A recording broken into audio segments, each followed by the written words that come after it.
Boom, boom, boom, boom, boom, boom, boom, boom, boom, boom, boom, boom, boom.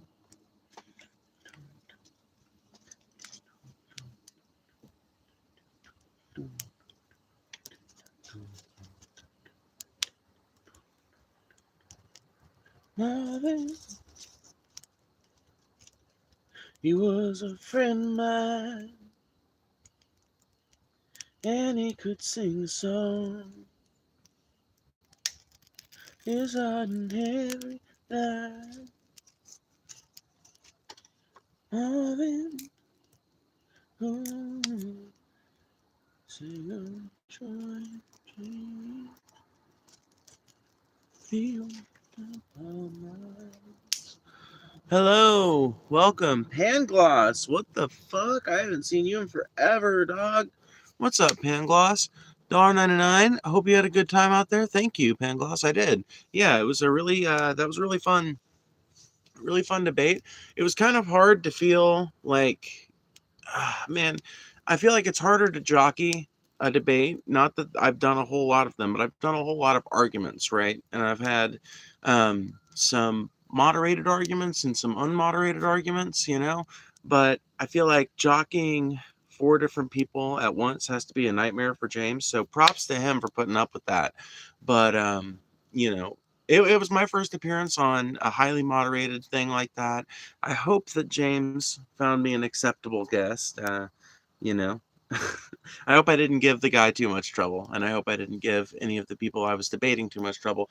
Um, I do feel like I got a few pretty good quips in and everything. What's up, Ignar? Dude, y'all should check out Ignar's Portland ICE protest coverage because he was actually like getting fucking crazy views the other day. So go check out Ignar's channel. He's fucking growing like a weed. Ignar, I'm telling you, you keep streaming like that. You keep on, um, I don't know. Maybe we could talk about it over DMs. There's pointers I could give you definitely for like keeping things action oriented and everything. But you keep doing that kind of stuff, that kind of like live coverage type of shit, your channel will continue to grow. You see the video I sent you on Discord from when Ice gassed us for no reason? Yes, Ignar. I forgot to respond to you, but yes, I did see that. There's a video, dude, I hope you get that video out there. I hope that you're sharing it around and shit, because there's a video out there, Ignar showed it to me, of Ignar and a bunch of other protesters in Portland getting gas. What was this, last night? The other day? Something like that? Trump is trying to incite a riot. He's trying to incite riots all over this country. I tried to make this point to Hake during the, and not just Hake, but to Hake and Michael both during the modern day debate appearance. I tried to make this argument to them, but of course they don't see it as that. I think Michael might be possibly able to be convinced on that front, but Hake, of course, isn't going to see it as that because it's not infringing on his freedom of speech. He's perfectly fine with all the people that are being targeted, and he's not going to see it as a violation or a possible violation or what could lead to a violation of anyone's freedom of speech until it's him or the people that he loves, right? So, don't think I could have convinced them of that ultimately, but you know, um, I did my best. I did my best. Where's your MAGA hat? I don't have one. Okay, cool. It's on the Portland Reddit. Good, good, good. Yeah. Cool. Dope. Do you think open borders and canceling ICE would improve the economy and lower crime? I don't think doing those things alone would, no. I think doing those things alone might have a variety of effects. It could actually increase crime, but I'm not one of these people that says we need to start with one solution and one solution only, unless that one solution you want to start with is healthcare. If you want to start with universal healthcare and let's build out from there, then I think, now we're talking. Now we're cooking with gas. Any other policy? Like, no, I don't think we should start with open borders. I don't think we should start with um, fucking what's another crazy out there anarchist policy that I would advocate for? Like, oh, here's a good one: a food stipend. I think that would be a great policy for us to implement, but I don't necessarily think that would be the best thing for people to shoot for first as like an initial first goal on the agenda. You know, you have to operate in degrees of probability, and the American people have widespread support for certain policy objectives. I would start with those if we're going to start with any big policy. But no, as far as immigration goes, I think that we need to streamline our legal immigration process. We need to make it easier for people who want to come into this country and work and live in this country and be a part of this country and add to its economy. We need to make it easier for them to do so. We need to make it less expensive for them to do so because we need their labor. We objectively do. Conservatives have this weird kind of double speak thing that they love to trot out, where on the one hand, they talk about low birth rates and things like that. We don't have enough people and all that. But on the other hand, they talk about immigrants coming in and taking all the jobs. Which is it? Do you not have enough people or do you have too many people? Right? So the truth of it is we do have a labor shortage in certain areas. A labor shortage that can be filled and is filled and like any given point in American history is filled by immigrants, right? That exists. It's something that has existed with America since the birth of the Industrial Revolution. And it's going to continue to exist until there is no more concept of countries and borders. But as long as we've got that, we're going to have to deal with immigration. And I think that the best thing America could do, being a country of immigrants, being the country of immigrants that we are, I think the best thing we could do is to enable people to come here legally more easily. Make it easier for them to work and live over here. Make it easier to extract taxes from them. But if we let them in legally, then we have to give them full workers' rights. Well, exactly. That's why the Republicans want to keep illegal immigration such a big, hot button issue. Not only is it a great political football to get people on the Republican side every 4 years, it's a great it's a great way of keeping a very easy to manipulate and exploit labor base that can be underpaid, critically underpaid, compared to a similar group of Americans working the same kind of job.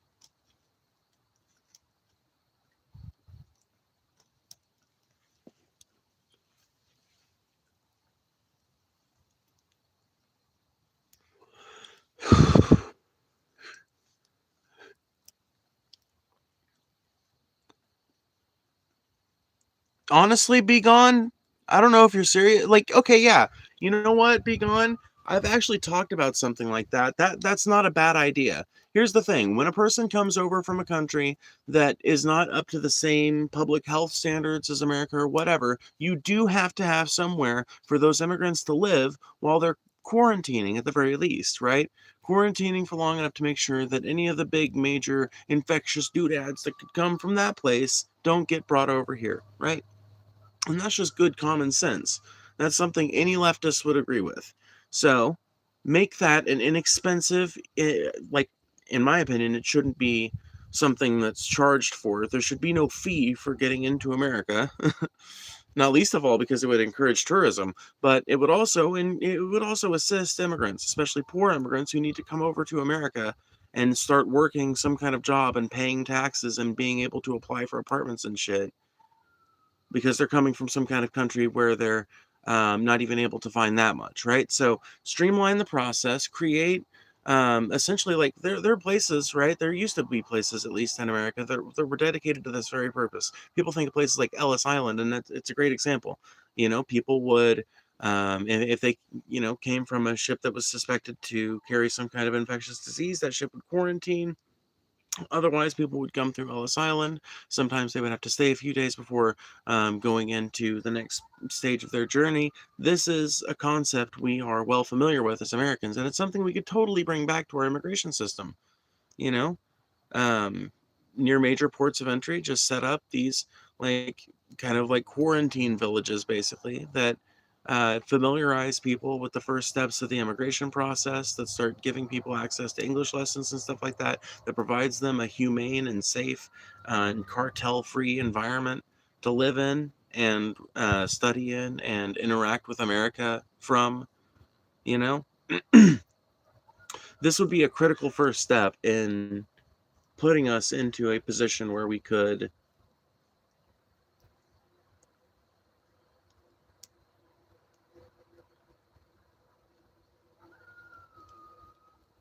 sorry, I was trying to listen to this talk. I thought I heard something weird. Anyway, this would be a really fucking good first step for us to start building up our immigration system such that it can start to really process through some of the people who are currently coming through illegally in a totally legal and documented way.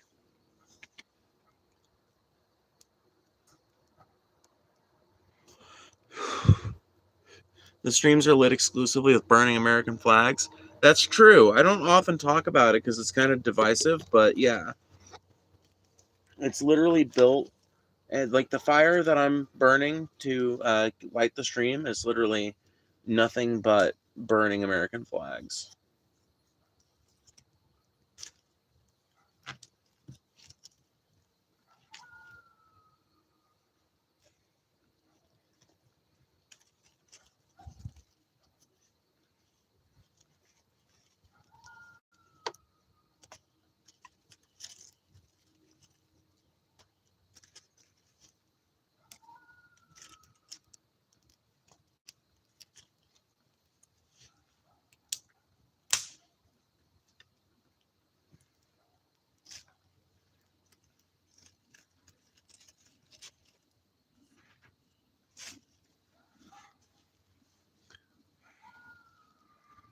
You are a poor excuse for a citizen? Why, Wally?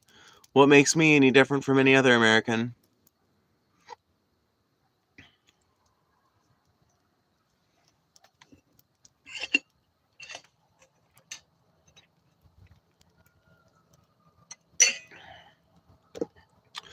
Feeding the fire American flags is all right, respectfully. I mean, I'm not actually feeding the fire American flags, but I do think it is an American rights to do so, no matter what Donald Trump says. I think that's an incredible overreach, and I think anybody should be able to recognize it as an overreach, whether you're a Republican or a Democrat or a liberal or a conservative or some kind of crazy lefty like I am.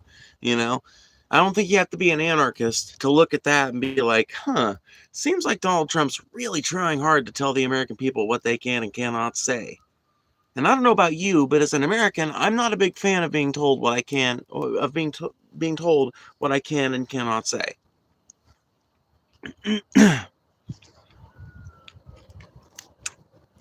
I love the ideals of America that I was brought up to believe in. I don't love the America that Donald Trump is trying to build.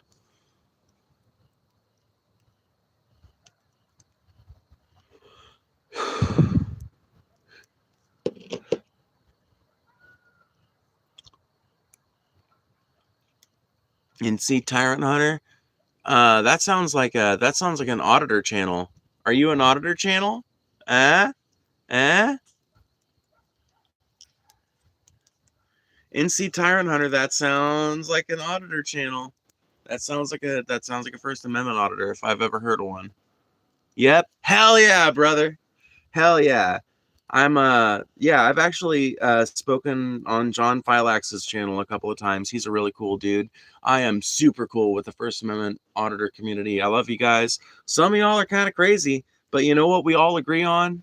And even though I'm a crazy anarchist and a lot of y'all are more conservative, we all agree on freedom of speech, and we all agree on police overreach, that it's a real issue that happens in America and that it's not nearly documented enough. So I'm always happy to see you guys out there. Close to 200K, nice.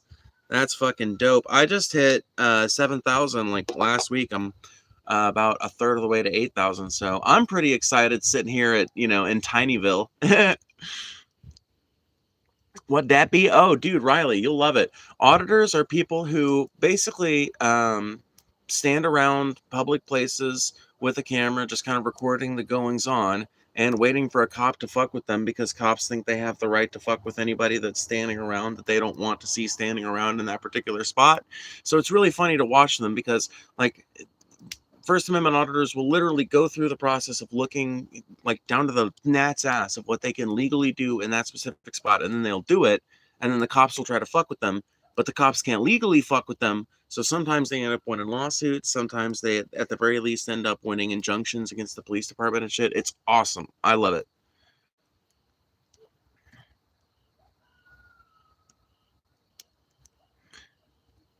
If you hate, I'm your channel. I say I'm more of a constitutionalist. Fair enough. Yeah, you might have to define that a little bit, but yeah, I think I get what you mean. But I feel like constitutionalist has had different meanings for different people. It makes it kind of hard, right? You probably recognize that whether you're right or left, man, people get all of the words mixed up for what all the shit means. Excuse me. I feel like to really understand somebody's politics, you have to have a pretty long conversation with them. Over 700 videos, that's a lot. That's a shit ton. I very much doubt that I have over 700 streams. That's the main form of content that I do over here, is just sitting around talking to the chat like this. When we have no rights, when we all have no rights because shit hit the fan, none of this will matter. When we all have to worry about our own lives, then, dude, you guys have no idea how close it's getting to that time, though. I mean, like, there are real constitutional challenges afoot. I mean, you guys realize Donald Trump making an executive order that declares literally everyone who is Antifa, which is not a group, it's a label that a lot of people have used to describe themselves, a domestic terrorist. That is basically declaring open war against the American left. I mean, that is a constitutional challenge right there. Even if you hate the left, you should look at that and be worried. That is the president saying, I don't like this particular political affiliation, and so I am going to start attributing violence to them, and I'm going to use that to justify basically prescribing them. You can't really prescribe an organization in the U.S., but he's basically trying to restart COINTELPRO against the entire American left, because basically everybody on the American left has used Antifa to refer to themselves at some point. No, you're fine, NC. No, dog, you're fine. No, dude. I hope you subscribe, dude. I will check out your channel and I'll hit that sub button. Good luck getting to 200K.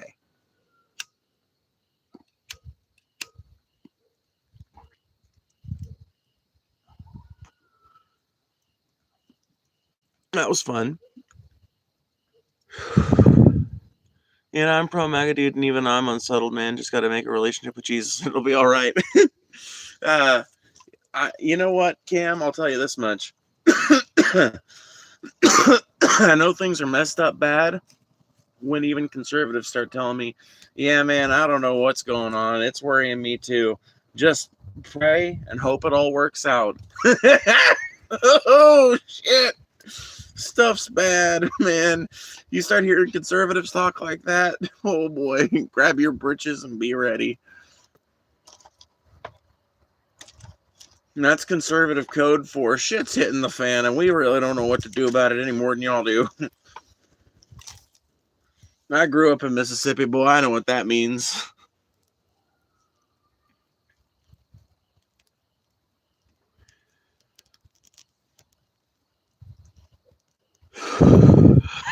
Oklahoma? How did I know? How did I know you're from the South?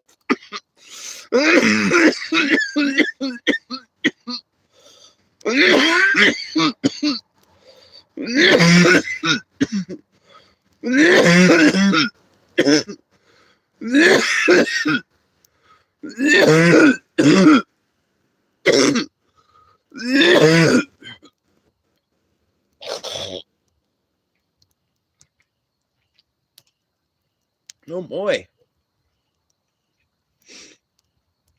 The weed's too harsh. Oh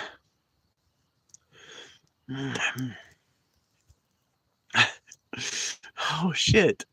Okay. Cough to get off. Yep, Deborah knows. Deb knows. Can I call you Deb? Do Oklahomans consider themselves to be part of the South? I consider them to be part of the South.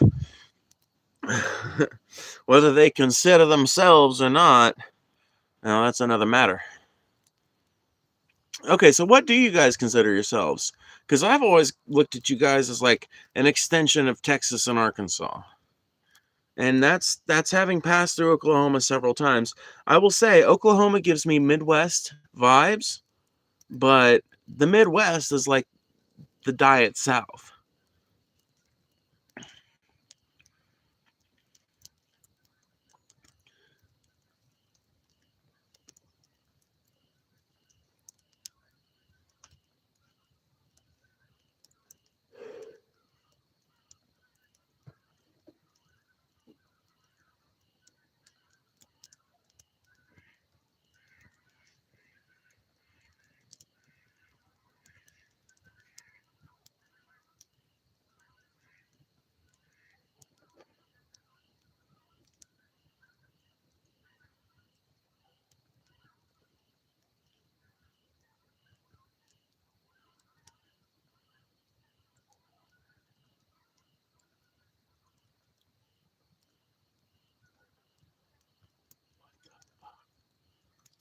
Dude, I gotta stop listening so close to these night sounds.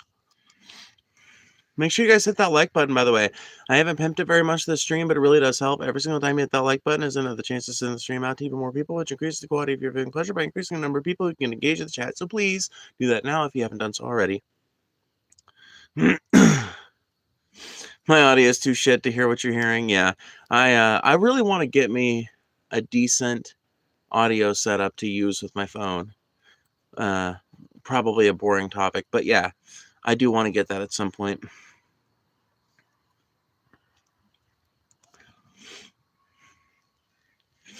I bet if you turn your flashlight on and look at the grass, you'll see a ton of spider eyes. No, I doubt that very much.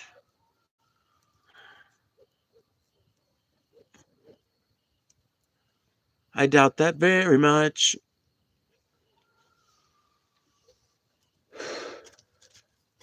But yeah, I went to the No King's Day protest in my area. Did anybody in here attend those protests? Anybody in here make some noise for democracy?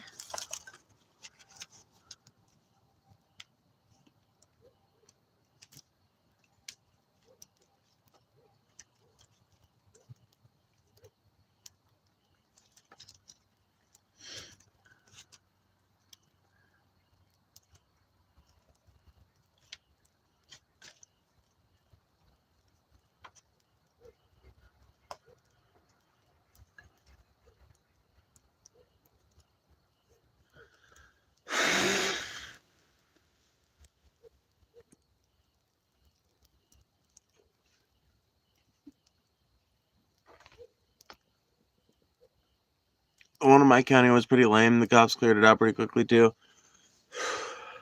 Some of them were, not every protest is created equal, but the one that I went to was not huge by the time we got there, but it didn't seem like the cops were fucking with it any. Seems like it was pretty well attended. By the time we got there, a lot of people had already cleared out, but I actually got the coverage. So if you guys want to see what, basically what I saw, go watch yesterday's stream. But yeah, it was pretty fun. It was a good way to like build community, basically a good way to, I think, inspire people and let us all reassure each other that we're not alone, that we are a united force fighting for something better, and that we can come together for that when the time comes. And seeing that many people in my area of the Deep South coming out for something like that was pretty tremendous. And I think that if we can continue that kind of success in the future, we will be able to actually mount some real fucking progressive action and change here in the South. It takes people standing up for it. It takes people recognizing, really fucking caring about things getting better, recognizing that they can get better, and then caring about making them get better. Not with you, weirdo. What makes me so weird? The fact that I'm trans? What's so weird about that? The Mayo Clinic, the American Pediatric Association, the American Health Association, like most of modern medical science seems to agree that allowing a person with gender dysphoria to transition is in fact the correct manner of treatment for a person with that condition. So I don't know why that would make me so weird. So what else would be making me so weird?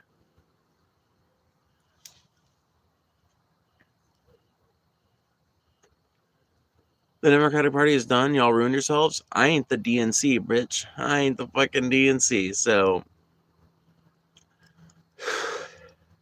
the DNC can fucking live, die, and grow mushrooms in its butt crack. I don't give a fuck.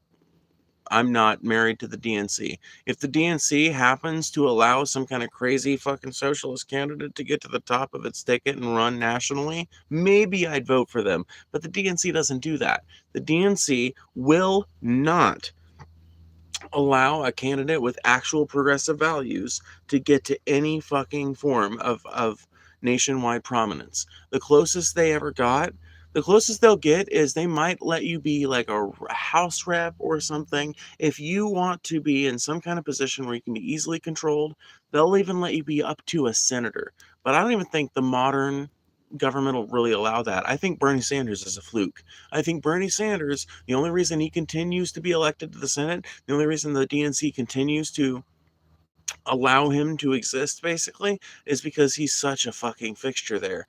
But the DNC has literally stymied the rise of every fucking socialist candidate that has attempted to platform with the DNC in the last 20 years. Look at what they're doing to Zoran Mamdani right now. Look at the NYC mayoral elections. Literally, the DNC is desperate to get Mamdani not elected. They're desperate. They're so desperate that they're helping Andrew Cuomo run on an independent ticket against Mamdani. So it's Mamdani versus Cuomo versus this fucking dork nobody's ever heard of named Sliwa or whatever. Now, obviously, I think Mamdani's still gonna fucking win, but the DNC is literally fucking dragging his fucking victory. They're trying their best, literally like digging their fucking feet in. I don't get it, dude. I've never seen a political party in America so desperate to fucking lose. That's why you can't trust the fucking Democrats, and that is why when it comes to this protest action, we have to walk hand in hand when it comes to direct action in opposition to Trump. But when it comes time to figure out where do we go from here, you have to remember how we got to this place in the first place. We would not have gotten Trump if it had not Biden. I'm talking about liberal ineptitude in the form of Hillary Clinton. I'm talking about 2016. I'm talking about 2015 when the Democratic Party had an opportunity to run Bernie motherfucking Sanders and win 8 years of a Bernie fucking Sanders presidency, which is what would have happened, by the way. That would have happened. But instead, they went with the corporatist. They went with the soft, safe, easy candidate, and they forced her as a primary selection. And then they forced her as the only viable candidate for a left-leaning person to vote for. A lot of people on the left, disgusted, dropped out and didn't vote. A lot of people, like me, voted in protest for a third-party candidate. I voted Libertarian that year. A lot of people voted Trump. And everybody knows how it turned out. Everybody knows how 2016 went. We know now. Hillary lost massively. I mean, I think she won the popular vote, but when it came to the Electoral College, when it came to like the average American vote, like the person, no, maybe not the average American vote, right? Because like I said, she won slightly the popular vote. But when it comes to what I think people think of as like the culturally average American, you know, that person living in the middle, like the middle of the country somewhere, Midwest or the Deep South or something like that, they voted overwhelmingly for Trump. And when it came right down to it,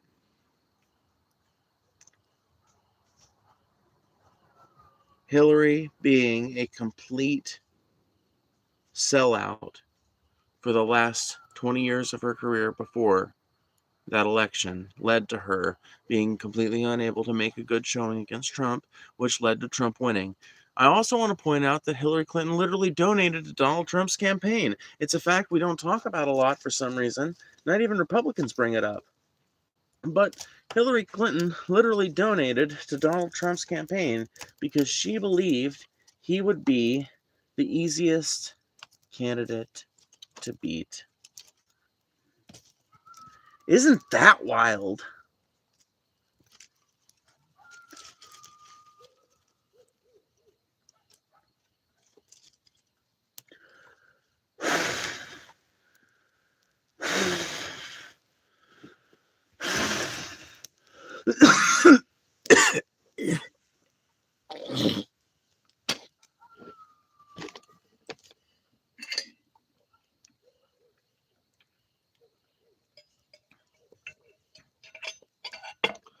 Both parties are garbage. They all work together. I'm glad I have a chat tonight that recognizes that fact. Yes. And it's about time America wake the fuck up to that fact. The Republicans are not your saviors. The Democrats are not your saviors.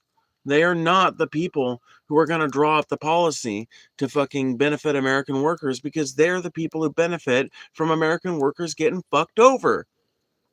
You're asking the very people who benefit from all the policies that fuck you over and make your life harder to improve your life and stop fucking you over.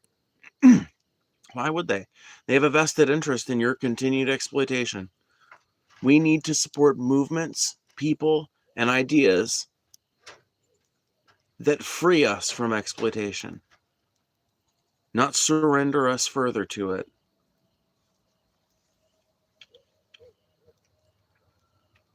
What's up, Perseus? Been a long time. Excuse me.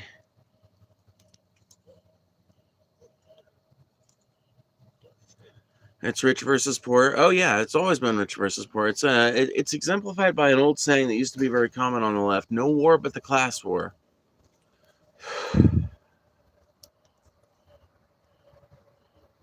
I'm a Trump worshiper, right? And I want to come together with you guys. Seriously, we can have it all. Well, low-key danger, I gotta tell you. If you were a real Trump worshiper, I don't think you'd want to come together with us. No, I don't know. It's very, I don't know. I like you. That was a fun way of wording your comment. It's a little self-deprecating, and I like that. Um, If you want to come together with me on some economic issues, I'm more than happy to march hand in hand with you for universal health care, or for housing reform, or for a universal food stipend in this country, or for any kind of expansion of our social safety net. I am more than happy to march with any conservative or any person of any political bent for economic relief for the American people, because that is, in my mind, that has primacy. In my mind, that is the thing we need to emphasize. In my mind, that is most important. Did you fart 30 seconds ago? No, that was actually either the goats or a cow running by. One of the two. Pursue no, dude. Yeah, it is. I'm not even talking about an economically equal society. I'm not talking about, because obviously, like, you can't create an economically equal society if you've got any kind of economy. There are going to be inequalities just as people spend and receive money, right?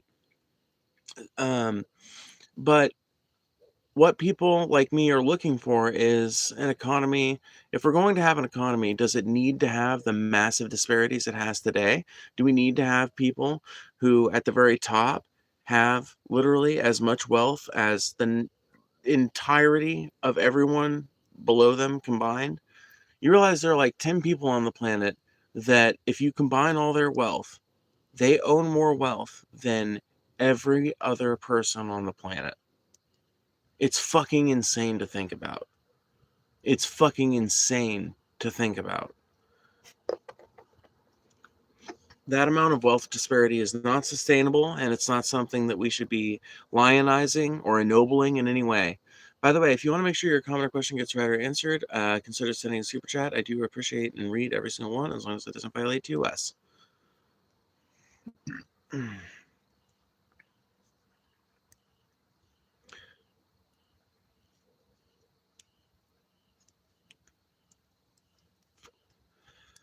Focus on what you can control in your own life. It's the best advice. I just like talking about politics. Like, I'm not singularly obsessed with them, but it makes for really good content.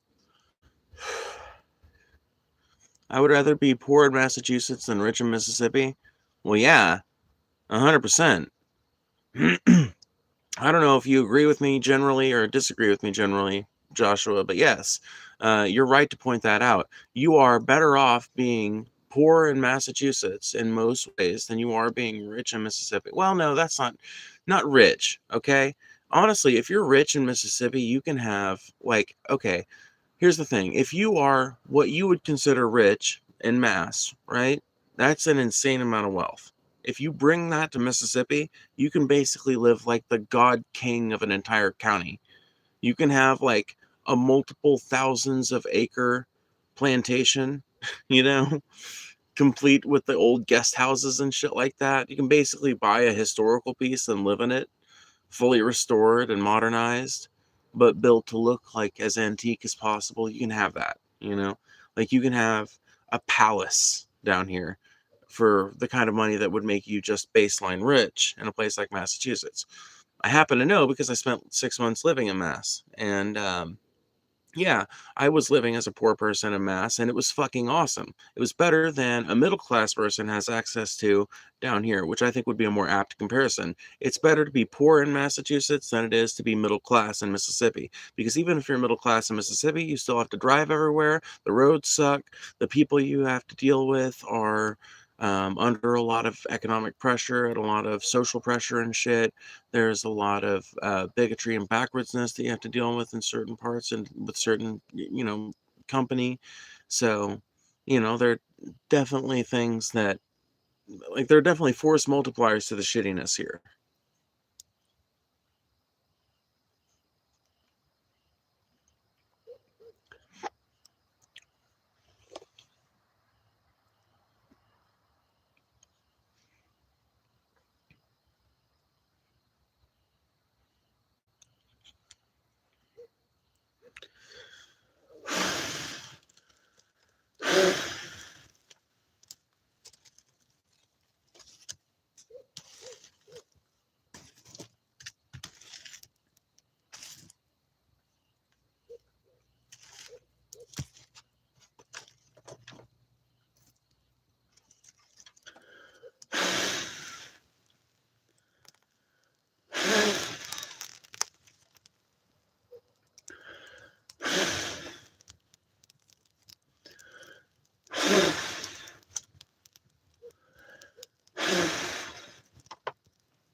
Can we talk about the left calling people Nazi? I think it's getting out of hand personally. Yeah, sure, low-key danger. I'm willing to admit that the left has a problem with that. Now, mind you, I think that there is an argument that Donald Trump is, but I don't make that argument for every fucking Republican, okay? I think there are plenty of people that are in the Republican Party that don't like Trump, that are trying to save face until the next election cycle comes around and they can finally support some other candidate. I think that there are a lot of people who voted Trump that aren't Republican at all, who are independent or maybe even used to be Democrat or something like that, that voted for him out of some kind of economic interest or because they believed he would be better in the war in Gaza because he did promise to be an anti-war president. So I think there are tons of reasons why a person might have voted for Donald Trump that are perfectly justifiable in my mind, that are not rooted in bigotry or hatefulness in any way, and that look at those things as unfortunate aspects of what they saw as an otherwise promising candidacy. And I can empathize with those people because I kind of felt the same way about Joe Biden in 2020, right? So I don't have any hate in my heart for like average conservative voters or anything. Like if you have hate in your heart for me, then I'm going to mirror some of that back at you. But if you're like just like a fucking conservative, you're not really fucking like caught up on the whole like you super fucking hate trans people or whatever. Like if you're not caught up on what I'm doing and trying to tell me how I can live, I really ain't got an ounce of hate in my heart. I really don't care who you voted for. I do think that there is a usefulness in not voting for people like Trump, and I would hope that eventually conversations with me would help a person like that see that. But, I don't call them Nazis. Trump is another thing, he might actually be kind of like, I don't think he's a Nazi yet, but he's definitely skirting the fascist line. He's definitely playing with that. And I could argue that, definitely. I could make that case. I did last night on Modern Day Debate. I could tonight here. So, um, I think that he's a fascist, I think, is indisputable. But his followers, I think a lot of them kind of do trend towards fascism. But I think a lot of people who voted for him, I think it just depends on the individual Trump voter. And even a lot of people who are currently kind of, limp-wristedly supporting Trump, I think that you're going to find a lot of them dropping off very quietly. I feel like I've already detected some of that. I feel like, chats have actually weirdly been getting tamer over the last couple of days. Maybe I'm wrong, but we'll see. I feel like America's kind of turning on Trump because of all of these ICE raids and the National Guard getting deployed and all these attacks against political freedom and political expression. I think America's just getting sick to death of Trump's ass.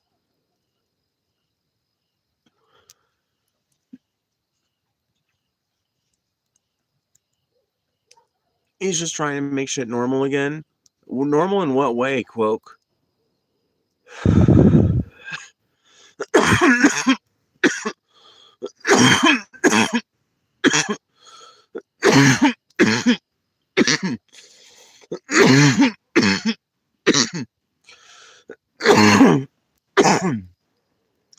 Read if gay? Hell yeah. But seriously, I respect your passion and preach your beliefs. You seem incredibly educated, and I agree with quite a lot of what you say. Oh, that's just a hallucination, or not a hallucination, it's an illusion. I'm not highly educated. I'm merely capable of using a wide array of words. That's all. I'm just good at sounding smart. No, I don't know. I graduated high school. I graduated with some college credits, but not much. So I wouldn't say I'm highly educated, but I did continue reading after high school, which is something that a lot of Americans sadly didn't do. I don't think it makes me any better. I don't think it makes me any better than them, by the way. I just think that it makes me a little bit more. I don't know. It gives me a little bit more access to language than the average American probably does, and probably a little bit more access to critical thinking as well. But once again, you know, the fact that our education system kind of discourages that sort of thing means that it's largely not people's fault that they're that way, if they are that way.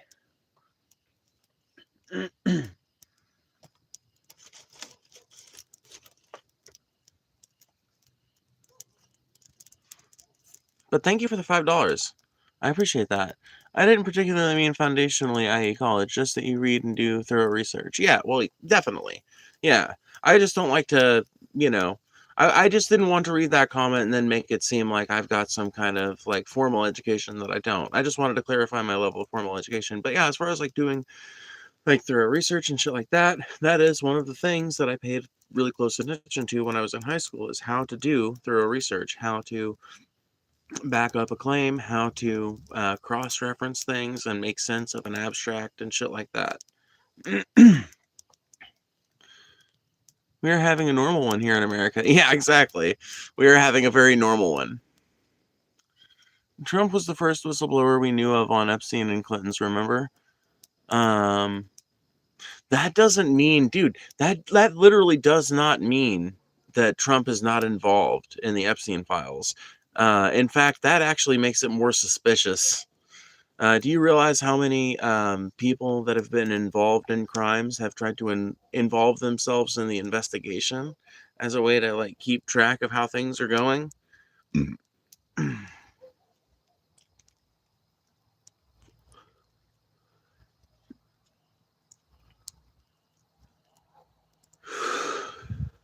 suburban America is peaceful right now? Well, that's the thing, Joshua. That's why interesting. You've been listening for a while, so hopefully you'll stick around because this is an interesting topic, right? Okay, so suburban America is rather quiet and peaceful right now, but that's why there's kind of this divide between people who see what's going on and are like, holy shit, there's this like war being waged by the president against the American people. That's why there's this divide between people like me that are pointing that out and shit, and people that are um, not seeing it and that kind of think that we're all being alarmists for pointing it out. And, I live in the country, right? The country is fucking quiet as well.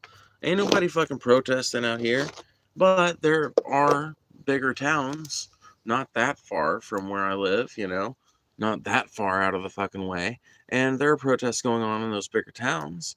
Some of them, not every single one of them, obviously, but the ones that got like 20 grand or more people in them, they got like they got shit going on.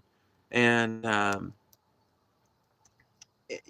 like there's like what's the word I'm looking for? um I can't think of the word I'm looking for. Unrest. There's unrest in cities like even as big as like 20,000, 15,000. I feel like I feel like that one song is coming true. There's something happening here. Anybody know that song? Anybody?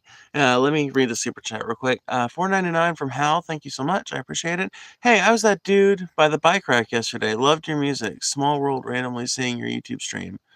But dude by the bike rack yesterday.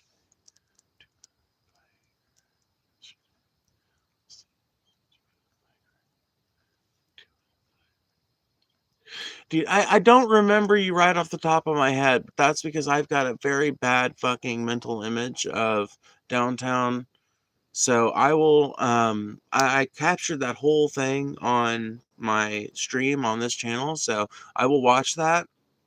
I will go back to yesterday and watch that. Thank you for the $5 super chat. That is really fucking kind of you. I appreciate that a ton. No King's Day. Hashtag no King's Day, dude. Yeah, I'm glad you enjoyed the music. It was really fun playing for you guys. I was not sure if it would even be cool for me to bring the guitar out, but I knew that I knew some good old protest music and just some good fucking fits the vibe music in general. So I was like, I'll bring it in case. But hell, soon as I got there, everybody was so welcoming. It was that was refreshing. It was refreshing to see that in Mississippi. I got to tell you, it was really refreshing to see that down here.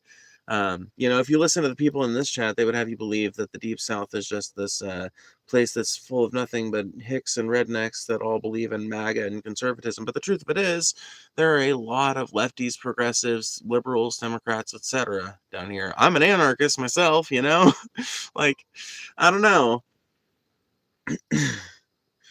I've got my qualms with the DNC and shit, but whatever. If the revolutionary left specializes in anything, it's always staying respectfully cucked to the DNC because like they tend not to they tend not to go along with us during democratic administrations, but we're always at their fucking protests or their little fucking, counter protest actions and shit.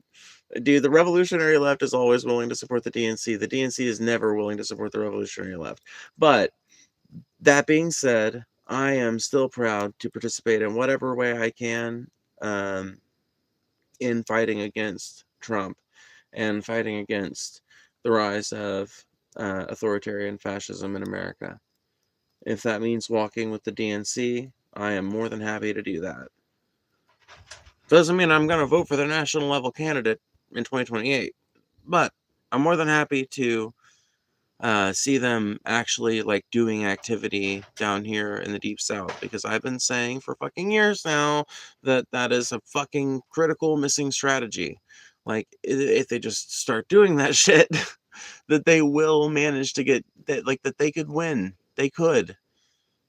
They just need fucking powerful candidates. They need people to run and run good fucking campaigns. All it would take is a couple of fucking dynamic campaigns.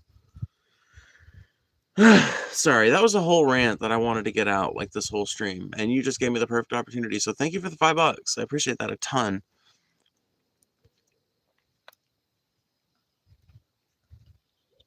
Let me see here. I'm going to scroll up a little bit, see if they responded.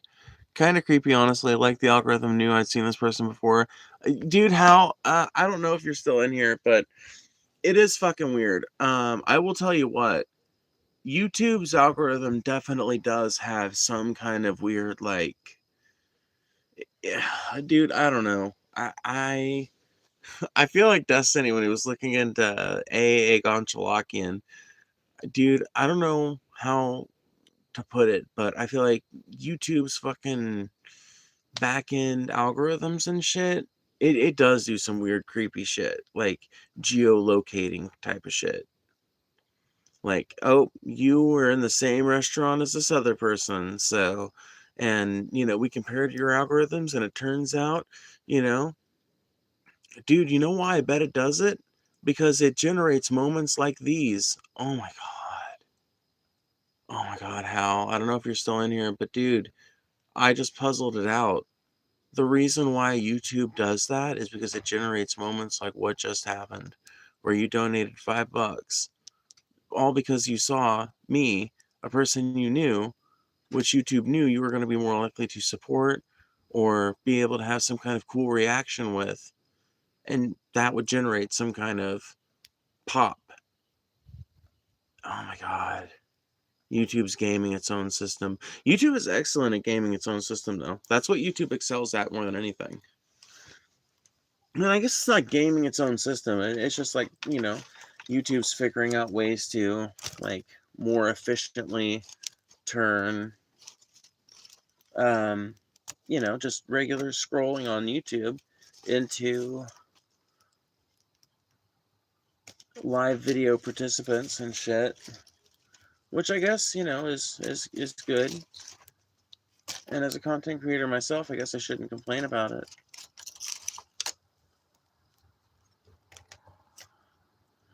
But it is kind of creepy. Because this is not the first time this has happened.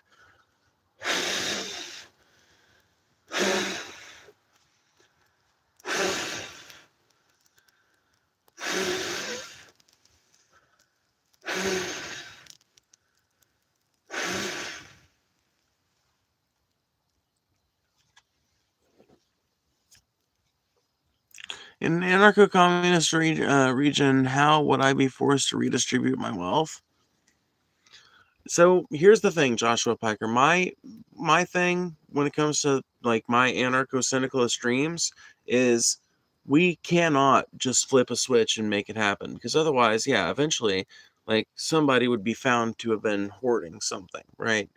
Like if you take people avaricious as we are right now, self-concerned as we are right now, greedy as we are right now, and you try and plug us into some kind of anarcho-syndicalist utopia, or even just an anarcho-syndicalist functional society, I think that population of people eats each other. But if you stick us into some kind of market socialist economy where our basic needs are taken care of, but luxuries and, more like the finer things in life, that kind of shit. The stuff that's already behind a massive paywall, well, now it's just behind a paywall. But housing, that's not something that's market. Like, that's not on the market anymore. It's not something you can buy and sell for profit and for trade. It's just something that is available to the people, and more is built as needed. Food. Everybody is given like a universal basic food stipend that is enough for any given area's cost of living to um, afford a month's worth of food. And if you want to get like, fancier stuff than what that provides, well, then you got to find some kind of like That's why a lot of people are going to be working, is because they're going to want to combine that universal food stipend with whatever they're making with their job and make some really awesome fucking meals with that, and um, feed their family really well. They're going to use the rent payment that they don't have to worry about anymore, and they're going to get repairs done on their vehicles that they've needed to do forever. They're going to be able to save for the first time in their lives. Maybe they'll be able to open up small businesses. Maybe some of them will be able to invest in the stock market and actually set aside for their own retirement at some point, even though they're working at some kind of menial labor job. They can start to build their own wealth independent of their employment at some kind of menial work job. Why would people not be in support of this? I used to do intel shit for the military. I can't provide details, but if YouTube is really able to connect hearing a person to their media profile, then distributing is crazy capability. Well, here's how I think it works, Hal. Do you have an Android?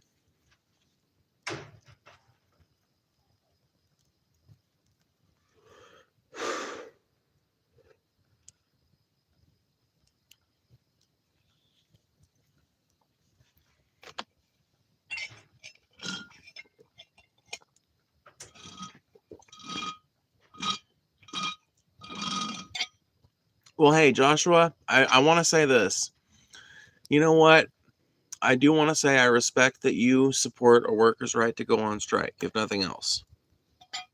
We might not agree on every measure we would do for workers' rights, but at least you agree on that. That is cool. Note that I left because I couldn't stand what was going on. Hey, that's valid. I was a correctional officer for like 2 or 3 months before the George Floyd incident happened, and the reaction that a lot of COs had to that was pretty nightmarish in my mind, and the tensions that kind of erupted in the aftermath of it was what made me leave that particular profession. Granted, way lower stakes, way lower. So, I hope that you made it out okay, and I hope that you're doing all right. But, like you looked okay, but, just that's a fucking dude. It sounds like I've had a fucking crazy life, and it sounds like you have too. I know, game recognized game. Um, but let me see here. Let me scroll up. But yeah, Hal, do you have a Android phone?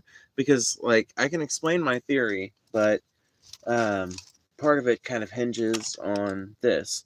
Do you have an Android phone, or do you have an iPhone but use some kind of Google service by any chance, like Google Maps or anything like that? Damn it! I'm gonna impale my fucking hand on this fucking stick.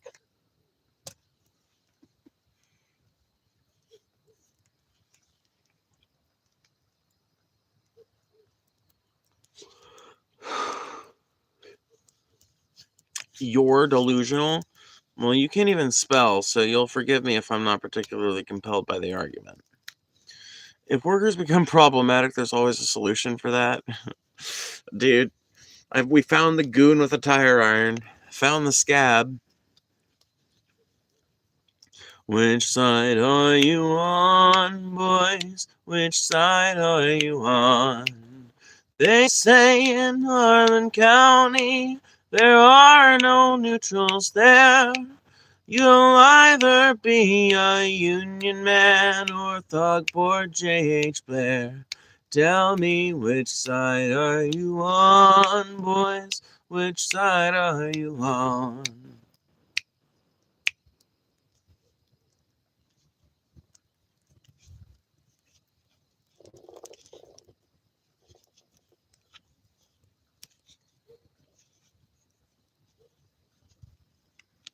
Aw, you think I have chubby cheeks? Dude, I think chubby cheeks are cute as shit, so I'll take that as a high compliment. Job? I have a job. I'm legally employed, my friend.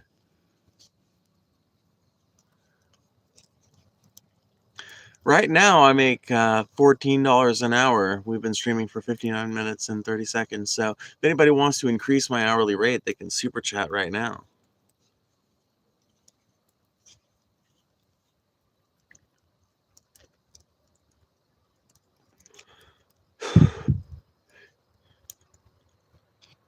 Doing what? I think the official U.S. Census Bureau definite worker title that I would fall under would be like self-employed entertainer of some kind. I don't know if they have content creator as a distinction yet. I guess I'll know next time the census rolls through. What's the MDD debate in your topic about? Oh, that was yesterday. You can go watch that on the Modern Day Debate channel. I believe it was yesterday. Yeah, it was yesterday. But it was about whether or not Kamala Harris would have been a better choice than Trump. Or no, it was better. It was whether or not Trump was a better choice than Kamala Harris. And I was on the no team that Kamala Harris would have been a better choice. I was on the team that she would have been a better choice. And it's not exactly a position I loved to argue for because, like, I do think that she would have been a better choice than Trump, but I think that a good third party candidate would have been a better choice than either of those two dorks. So I was in a unique position, and my debate partner was as well, honestly. And so I don't know. I don't know that it was the best appearance for me. There were definitely some learning curves in there for me. Definitely some things I learned from. One of the things I learned is that I need to get me a lapel mic. I need to get me one. I need to get me one. I gotta get me one. I want to get me a good Bluetooth lapel mic, and then I want to test it out on all the different recording apps on my phone and make absolutely motherfucking sure that it's coming through the right way. And if it doesn't, then I'm going to have to find some kind of app that I can use to stream with vertically on YouTube that will keep me in the same algorithm and everything, but I can force to use that mic. Because if I have a lapel mic, that's not going to be getting fucked with ever. I can move and gesticulate all I want to, and it's not like if I need to move my earpiece or whatever, it's not going to fucking mess with it.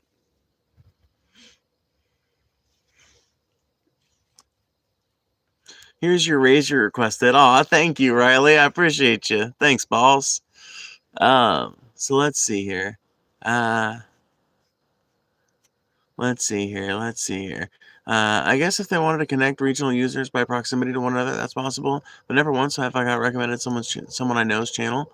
Well, I don't know. Like, do you know anybody else that streams? Like, you probably do. I mean, everybody uses fucking social media these days. So, yeah. But it's just like a curiosity, I guess, because I feel like that could just be the difference. It's just that like if you don't like make content on YouTube, like I don't know. I don't know anybody else that streams. I feel like I'm kind of an oddity, but at the same time, I know somebody else was telling me that they were streaming earlier, and that's why I was like, oh, okay, I can definitely stream what I'm doing then. So I know that there's other people in our region that do it. So, but no, my theory, yeah, is basically like a geolocation. My theory is that um, that if you happen to be near someone who is doing a live stream actively and you have some kind of like Google enabled device basically with any kind of location service enabled anywhere, I think that Google uses all of it, and any like service where it's taking your location data, I think that it all feeds back into the same servers and can be used by any of Google's services interchangeably. And I think that they will do like proximity recommendations based on like, oh, you were near this person's live stream to the point where you may have participated in whatever the event may have been. So here's this channel that you're almost certainly familiar with. Does that make sense? I don't know. It could be, but here's the thing. This has only started happening. I will tell you, I've been streaming for a year, Hal, and this has only started happening to me in the last 2 or 3 months. In the last 2 or 3 months, I've had like 7 different people that have met me in real life roll through here.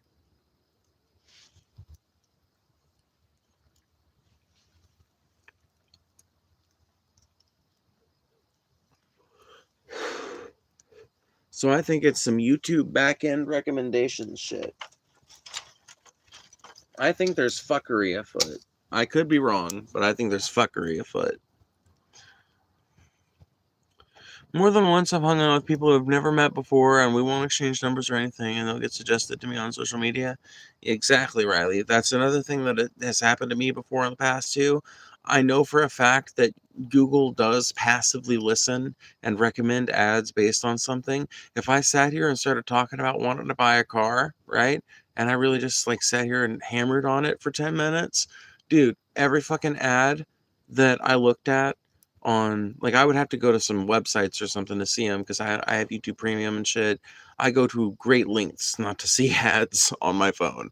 But if I'm going like a news website or something, I would be seeing all kinds of ads for, like, let's just say I was talking about buying a Kia Sorento. I would be seeing all kinds of Kia Sorento ads, nothing but Kia Sorento all night.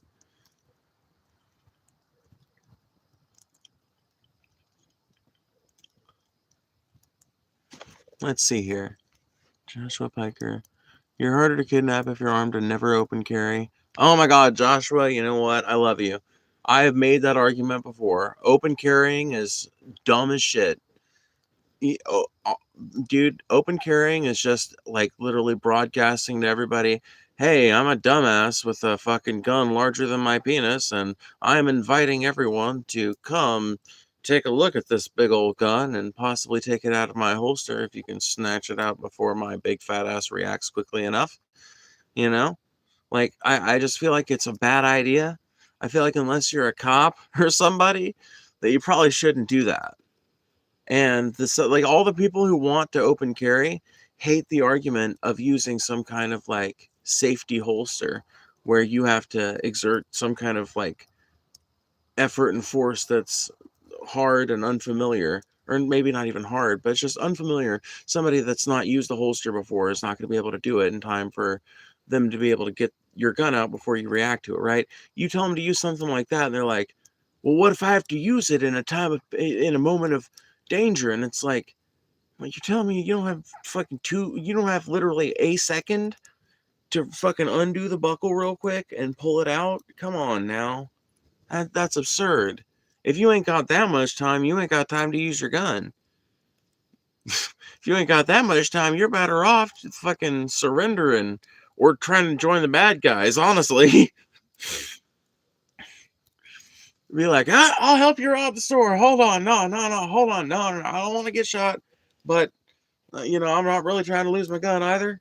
How about this, And, but then, like, you turn your gun on them when you get outside the store, you look like the hero. But you get out of there alive. I don't know. Nah, this is like literally fantasizing to the highest degree. But this is the type of shit I think gun nuts think about when they're like trying to justify open carrying. When the reality of it is, dude, there's a very low fucking likelihood of you ever being involved in gun violence. And if you are, there's a very good likelihood of it being diffused by you ever before you ever have a chance to intervene. And if you do have if you do have a chance to intervene, there's a very good chance that you get shot in the effort. So, there's a lot of things stacked against a gun owner and their, dream of eventually capping a motherfucker that posed harm to them and their family. There's a lot of things standing in their way. But if you're worried about that kind of thing, conceal carry. The weapon is just as available to you when nobody knows you have it as it is when it's proudly displayed on your hip for everybody to see.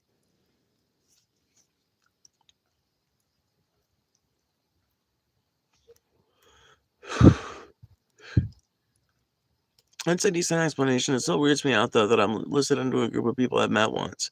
Combine that with political cataloging, you'd have some crazy data sets. Oh, dude, how? I mean, you're in the military. Or no, you said you were in the military. You said you did intel. And, like, I don't have to talk about anything that...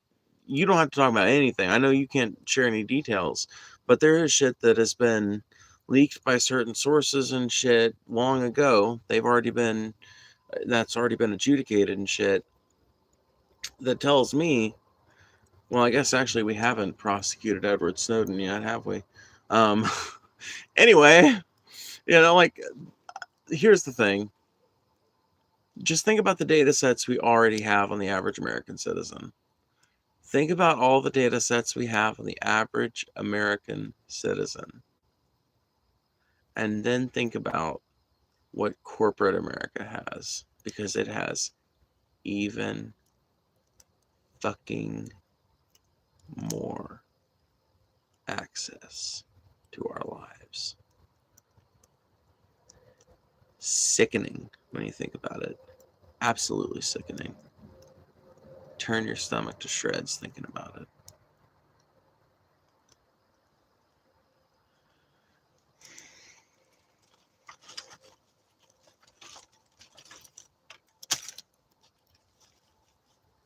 Dude, I ought to be a documentarian.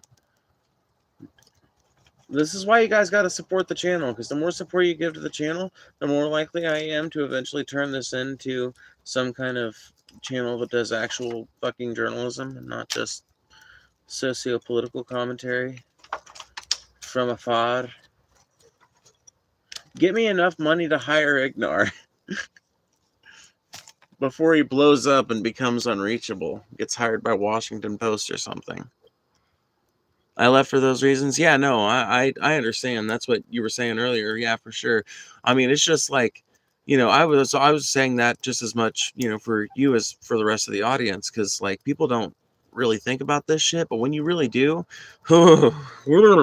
literally stands your hair up on edge. It's fucking gross, man, to think about how much they have, and to think about the fact that they want to collect more. To think about the fact that they're constantly evolving ways to collect more. You agree to use their product/service, and they want the data. I don't care at all what they know about me, because it's mostly public anyway. Yeah, but is it not creepy? Is that not weird? Okay, do you not see? Not only that, okay, it's more than it being creepy. SVH, you don't think much of your interests because you probably.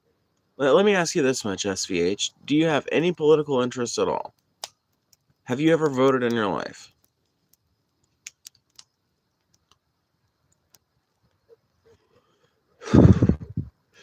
I feel like we were telling horror stories around the campfire. We are.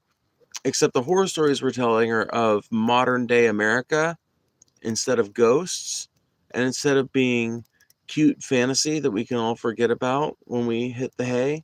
It's like real shit that's going on, no matter how much we fight against it.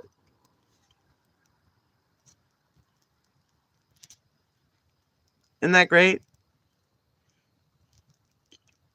If you become a journalist, make sure to get a tattoo that says I am not suicidal. Yeah, dude, I will. I fucking really actually genuinely will. Google tracks your location even when you have your location permissions turned off at the location of your nearby cell towers. Oh yeah, Google can do all fucking kinds of crazy shit, dude. It is fucking horrifying to think about. It is genuinely horrifying to think about.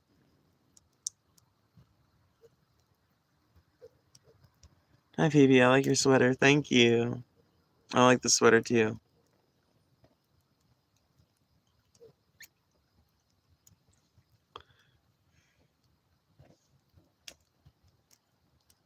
That is not public information. Oh, no.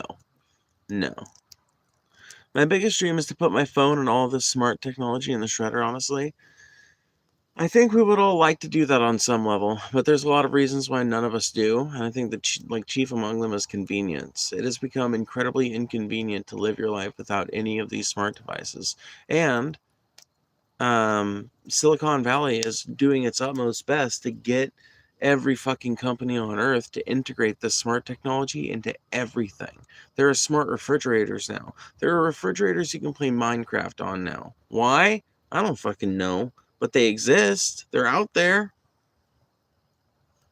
Oh, Ignar fucking streaming over me, that bastard. Ugh, sickening. No, I'm kidding. I'm kidding.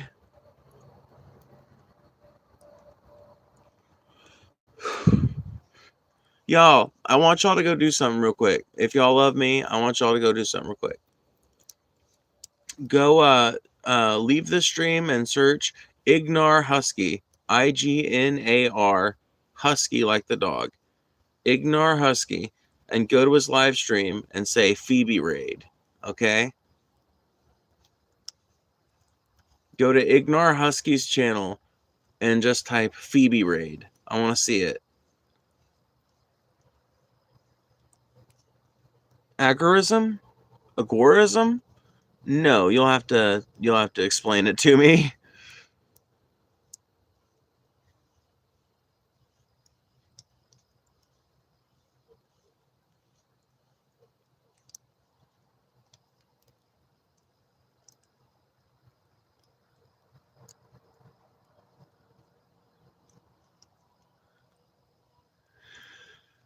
Oh.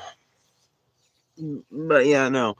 It's very difficult to think about doing that. It's very difficult to think about like throwing away all smart technology. Someone suggested decentralizing it, and yeah, that's a good, that's a good step towards not being like so tied in to the technological escapades of Silicon Valley.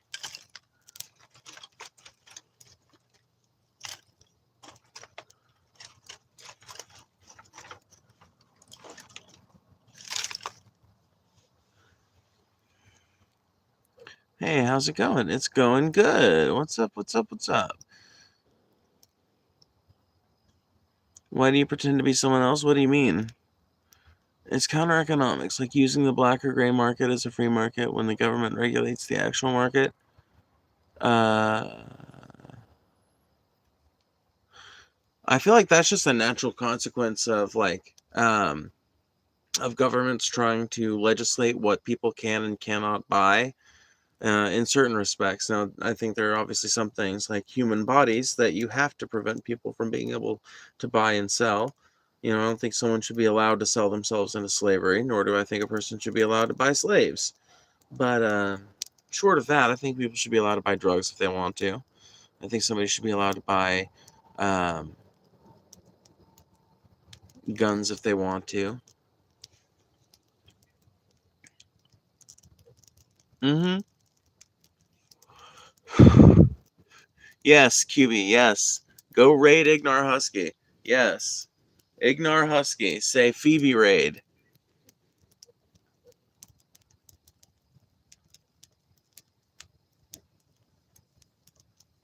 Yeah.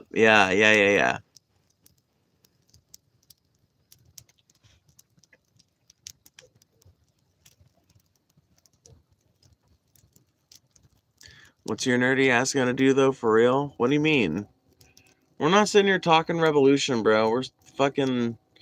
I don't even know what we're talking about. What the fuck are we talking about, y'all? The reason it's called agorism is because it's used as a framework in order to gain an actual free market. Agorism is useless if your goal is not to have a free market. Like pot in California.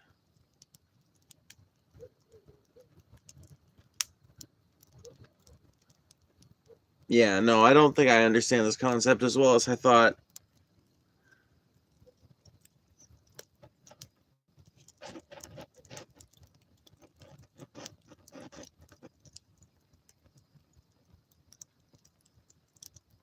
I don't know. I'm generally not in favor of free market economics sake or free market economics for freedom's sake. Simply because I see a real problem with unrestricted capitalism. I think that when people are allowed to make decisions based purely in the interest of profit, they tend to make decisions that prioritize profit instead of prioritizing people, even in situations where prioritizing people would be ideal, like medicine, housing, etc.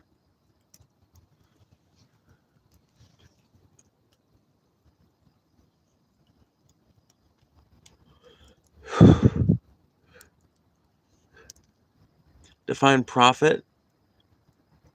Um,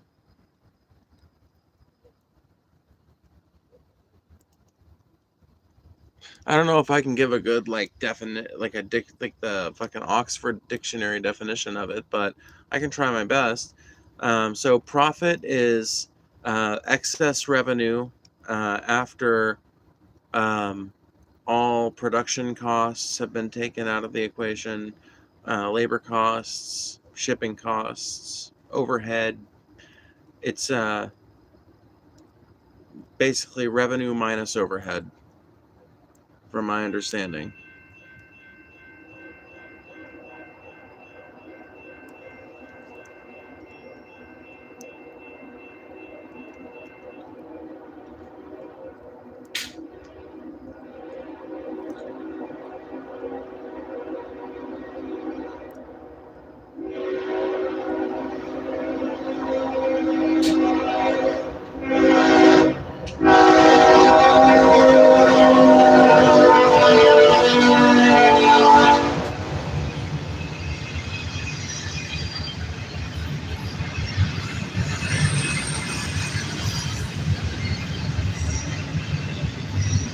Yeah, net gain after expenditures. Yeah, so it's revenue minus overhead.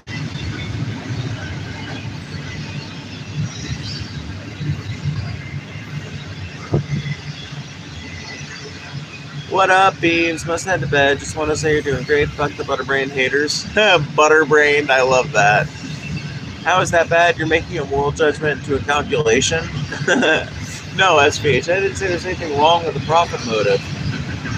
If you listen, what I said was when you prioritize the profit motive in places where it's not appropriate, where it would be more appropriate to focus on human beings as a priority, but you allow a free market economic situation to dominate that area of need, um, what you end up with are decisions that obviously are going to prioritize profit because that's the dominant driving factor in a free market economy. So if you meet some kind of human need with a free market economic system, if you try to meet that need with a free market economic system, you're going to end up with that need unmet, fundamentally because people have an incentive to make decisions not based on what's best for the people that they're supposed to be looking out for, but rather what's best for the shareholders and profiteers that are behind it all. So it's not necessarily the profit itself is bad.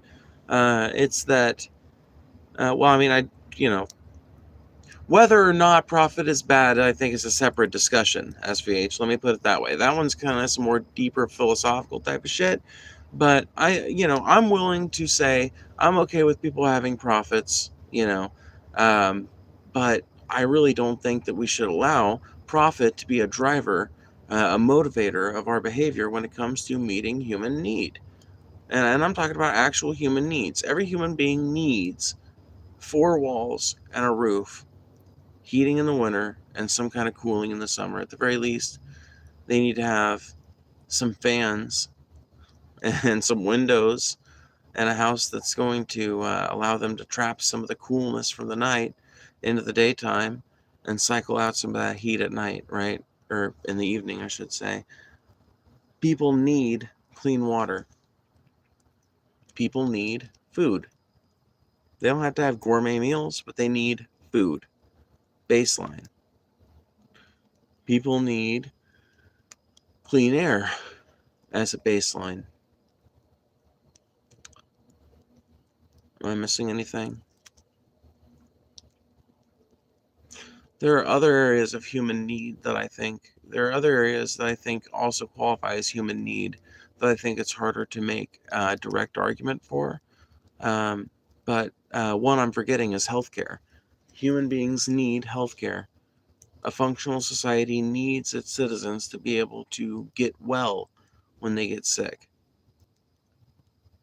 It is way fucking more expensive. Just if you're looking at, even if you look at it from the most sociopathic lens possible, it is way more expensive to train someone than it would be to just pay for their healthcare as part of a collectivized system that's free at the point of service and paid for by taxes. It is way more expensive to retrain somebody that dies from a preventable illness than it is to pay for their care. But America's built on inefficiency, and we're more than capable and willing to allow inefficiency wherever possible if it means enriching some billionaires. Billionaires literally get to where they are by exploiting inefficiencies and adding some layer to that.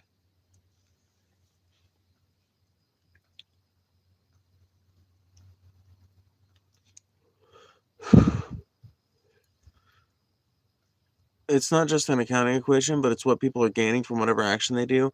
That's not true either, though. When you're talking about corporate profits, SVH, corporate profits are a reflection of what the workers do, not what the stakeholders do, but they're the ones who make the profits. Sure, the people who have like chosen to invest partway in their company in their 401k, yeah, they're gonna make they're getting a benefit in their 401k.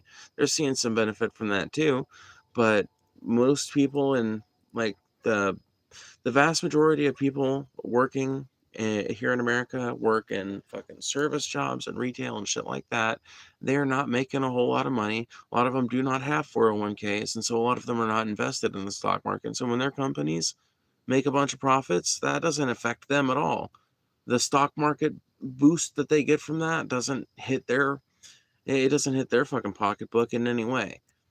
Um, it's pretty much something that exclusively affects stockholders, shareholders, owners, the the people who own and control these corporations, not the people who actually produce the value that these corporations are um, making that profit off of, right?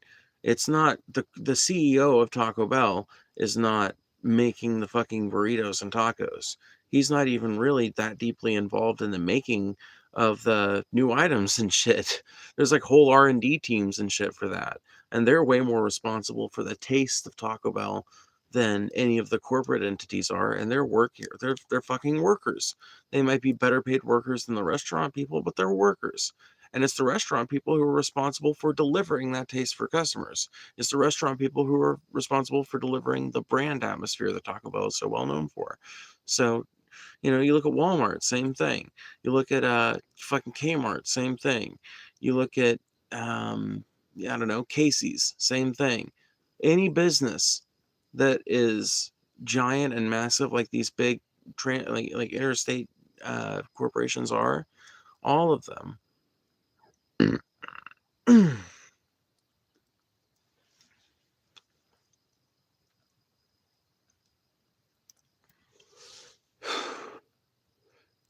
No, I don't think I'm missing the point. I feel like you want me to have one specific conclusion about what you're saying, but I'm not. I'm making a moral judgment against people who choose to incentivize their right to make more money over people's right to have clean air or a place to live or good health care or food. That is what I'm placing a moral judgment on. It's not making profit in a vacuum.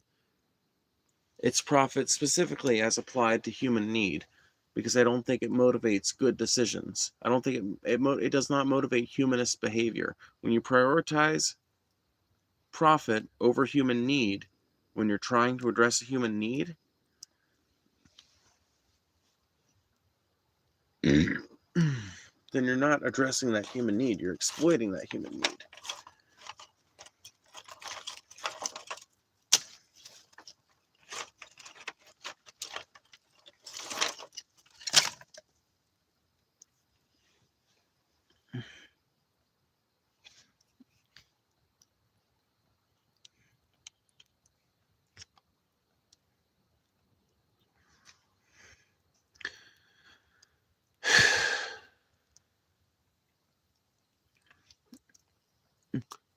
Well, when the company goes bankrupt, it's on them for their bad long-term plan. Hopefully, the next company does have a long-term plan. Shareholders consistently push what makes money now and dip when they start to lose. Predictably is bad long term. Companies do not care. Companies are funded by the shareholders. Shareholders buy shares. The profits go up and dip out when they go on down. Yeah. Either way, the people who invest in stocks are responsible for their own money. They must have some sort of income if they can afford stocks. I mean, you realize, Joshua, you realize a lot of people inherit a stock portfolio, right? Or, they're taught by their rich ass fucking dad or rich ass mom how to invest properly, and they end up investing because of that. And, so no, you don't have to have income, so to speak, to be investing in stocks. You just have to have money. You can have money from all kinds of places. Income is only one of the many and varied places you can get money from.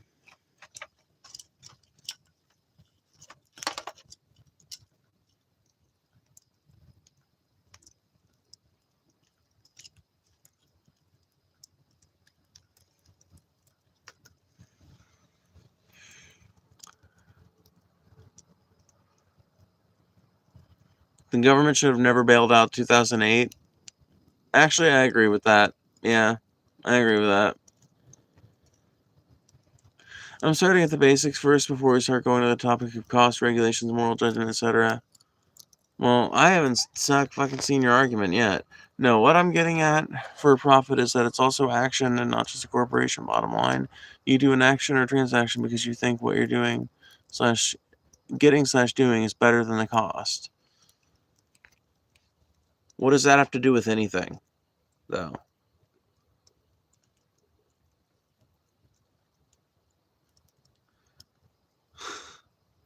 Like, I feel like you say this is basics, but I feel like this is actually like the philosophy of profit itself.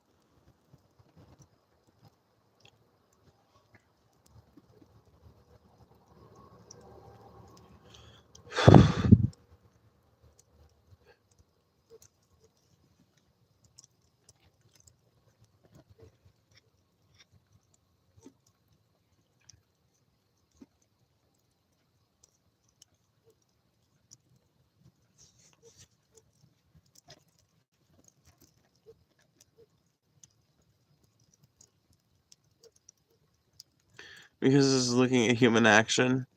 Yeah, dude, but I feel like, dude, I don't know. SVH, maybe we just have different understandings of economics, but I feel like when it comes to the economics of an individual worker and the economics of like the billionaire class and the corporations, I feel like those are two very different economies. When it comes to people that are working class, their like economic reality is how much do groceries cost? How much are my wages? Like, or my income if I'm not making wages? Like how much is my income?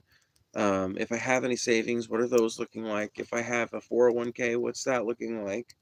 I feel like this is like that's economics for a working class person, and they're lucky at this point if they've got a 401k or something like that. Whereas economics for a rich, like a super rich person or a corporation, anything like that, it's all about what stocks do I own? What companies do I have ownership share in? How much value am I floating in that?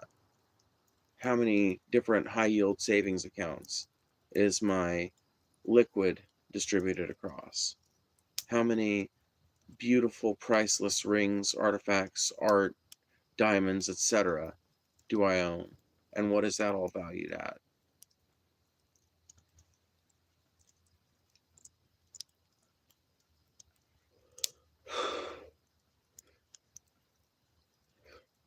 And I feel like it's a really complex conversation because, like, for someone, like, for a corporation or someone at the top, the people that actually make the profit from all the labor that's generated by people engaging in the actual meaningful economic activity that drives and empowers all of this higher level economic activity. Um, I feel like when you're talking about the economics of the upper 1% of the corporations, you're talking about something that's completely removed from the realities of working class people.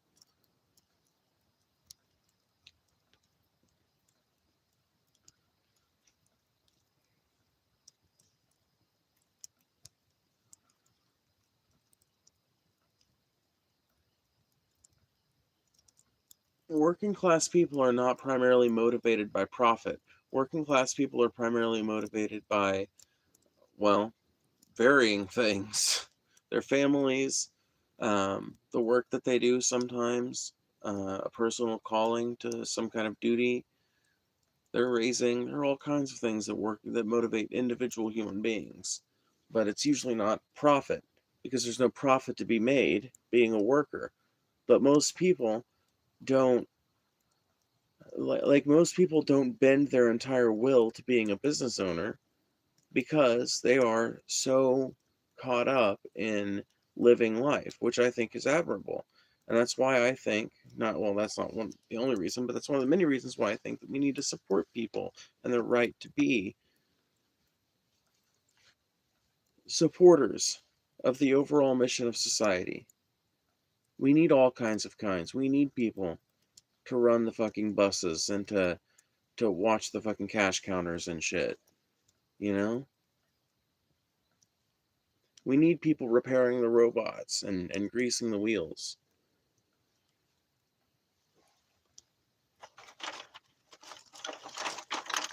We need people working at the fucking greasy spoons, because I tell you what, no matter how automated shit gets, there will always be people wanting to eat at a Waffle House.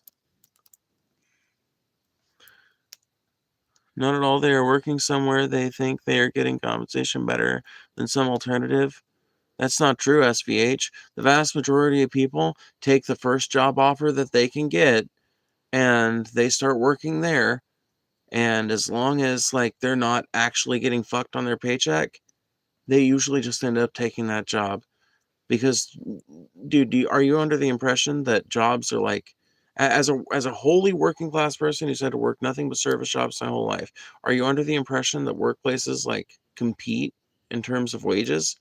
Because they don't really. Not the kinds of jobs that I'm talking about, right? Like when it comes to entry level jobs that anybody can get, in any given area, all of those jobs will pay the same exact fucking wage for entry level positions.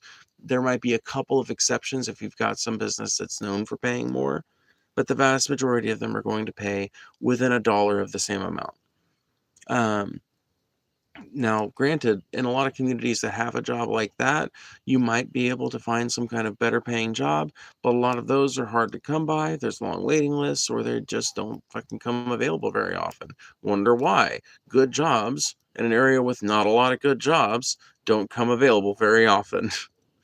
So it's the classic chicken and an egg problem, right? Libertarians and capitalists always want to look at it like the worker is operating on some kind of, equal footing. They're not, right? The business owner can pull out. If a business owner decides, this market isn't working for me, I really tried, but let's just say it's a factory, right? Um, this just isn't working out. I just can't find enough reliable employees in this community, and this building isn't as big as I thought it was going to be for all that I need to do. You can decide, after having been there for 5 years as a business owner, to liquidate that and to move somewhere else and to restart that business in a place that's better suited. Um, sure, it's a risk and you take a little bit of a hit, but just the fact that you're able to own that proves that you've got way more capital to work with than a working class person does. So you've got that little cushion to be able to pull up stakes and go somewhere else. Most working class people don't. A lot of working class people don't even have savings, much less enough savings to pull up stakes and go to some other community where there are better jobs. So a lot of people are stuck with whatever is available in their local community. And for a lot of people, what that is bullshit. It's fast food. It's fucking service sector shit. It's gig work. Fucking DoorDash and shit, dude.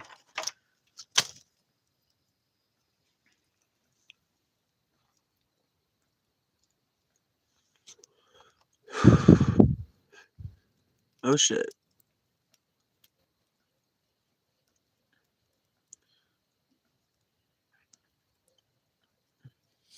The business owner also fronts all the risk. That's bullshit. Dude, that's literally not true. If that was true, then the workers of Detroit, Michigan would not be unemployed right now. dude, they would just have found other jobs, right? They would have just went and found other jobs, right? See, the way you look at it, the business shoulders all the risk because you're the one who's got to do all the fucking headache-inducing paperwork when your business fails and you have to pull up stakes and try again somewhere else.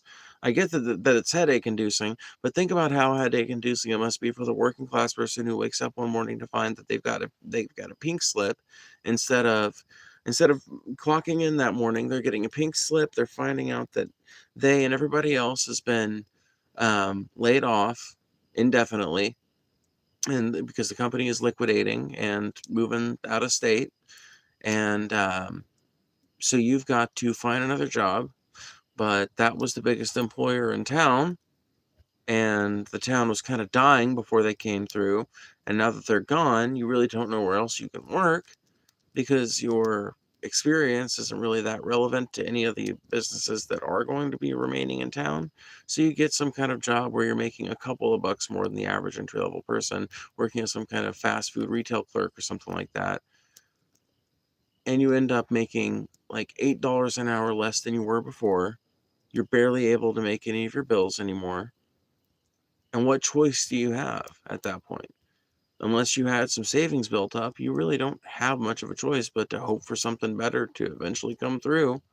You can start maybe looking into like further education, like some kind of higher education or some kind of like job training program that would enable you to work in one of the trades or something like that. But if you don't have any of those opportunities available to you in your area, then you might just be fucked. And there are lots of people who end up stuck in that. And then that's just their life, their whole life.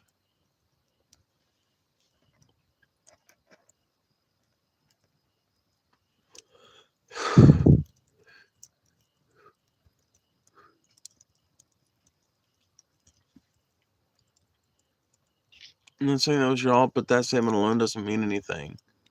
Yeah, and we have no way of knowing what device you're on or anything. Your alt can come back after 24 hours of the profile picture, dude. Dude, Riley's just ribbing you. If he's not your alt, then fucking just wipe your tears and chill out. Okay? Oh, yo.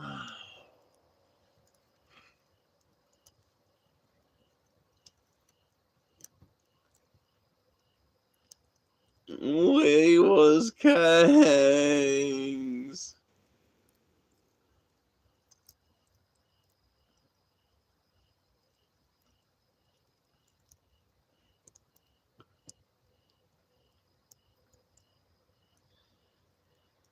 I'm terrified of everything, y'all. I'm a fucking scaredy pussycat. Scared of every goddamn thing on the planet. Scared of my own shadow. I got fucking.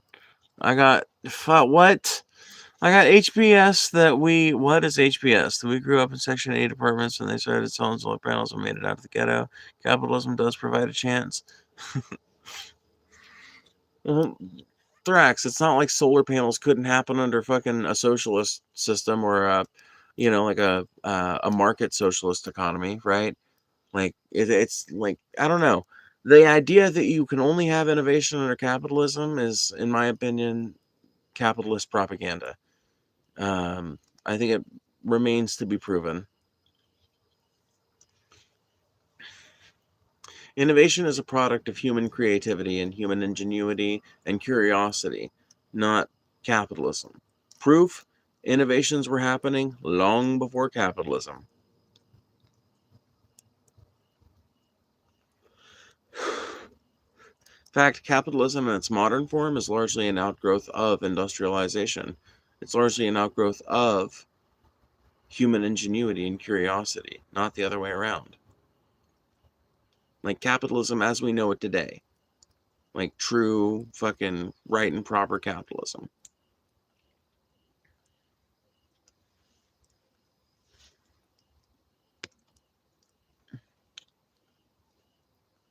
You're not wrong. There is possibility, but you have to understand that people billions of dollars richer than you make money to prevent that. Yeah, 100%. There's also a very specialized field and very difficult to just go somewhere else and stay in the same industry that I love. Even though I worked at one of the better paying places in the area, the rest of it just kind of sucked. There was absolutely no way to change it. It can be really hard to just switch jobs if you're being exploited, especially depending on what industry you're in. I was in an industry I loved and still being mistreated. Yeah, so you can be in your career field. You can be in literally what you studied, what you went to school to do for work. You can be in that field working what is basically your dream job and still be getting exploited. In fact, if you're working your dream job, you're more likely to be getting exploited because you're more likely to tolerate shit that a lot of workers would be like, fuck that, you know? So, there's that.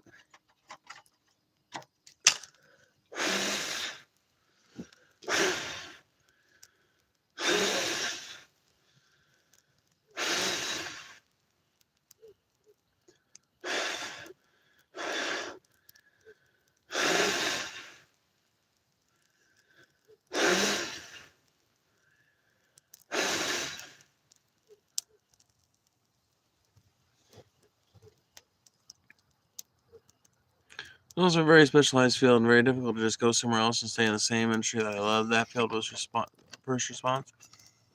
Yeah.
Always seems like the medical industry is understaffed to me. It is undersaturated because it fucking sucks and changing. Yeah. Well, I mean, okay. I think fucking universal healthcare would go a huge way towards transforming it, especially if that included normalizing and regulating nurses' pay so that people, not just nurses, but nurses, doctors, everybody's like pay so that people are getting paid really fucking well to work in the medical industry. And that's the main point of profit when it comes to anything. If anybody's going to be making money in the medical industry, it needs to be doctors and nurses and people who are providing care. And it needs to be predicated on them providing good care.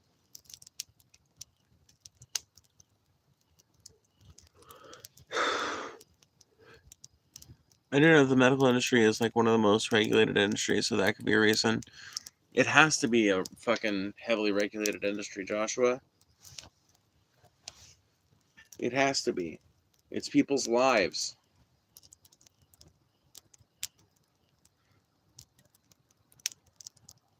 Like airlines, regulations when it comes to flight are written in blood. Regulations when it comes to medicine are also written in blood.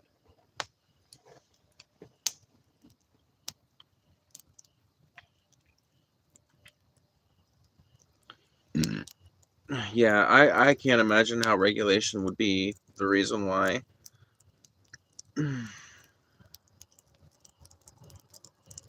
What are some of the reasons it sucks? Like, what are some of the things you would fix, QB?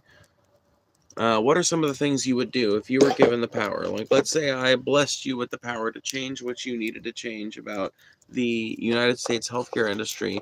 What are you changing? What are you getting rid of? What are you introducing?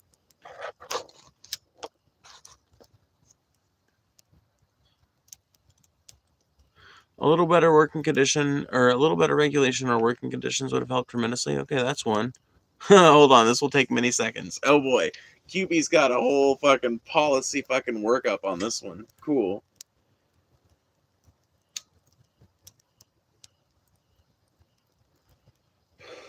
I'm gonna relight my blunt in your honor, QB. By the way, thank you guys to everybody who's donated so far tonight. We've got 34 likes, 15.98 in super chat, so that's really kind of you guys. I try to shoot for at least $30 a day, but I'll take 15.98. Keep in mind, I was an EMT specifically on a 24-hour ambulance service, so this won't apply to all healthcare the same. Okay, cool. Right, unique situation. For sure.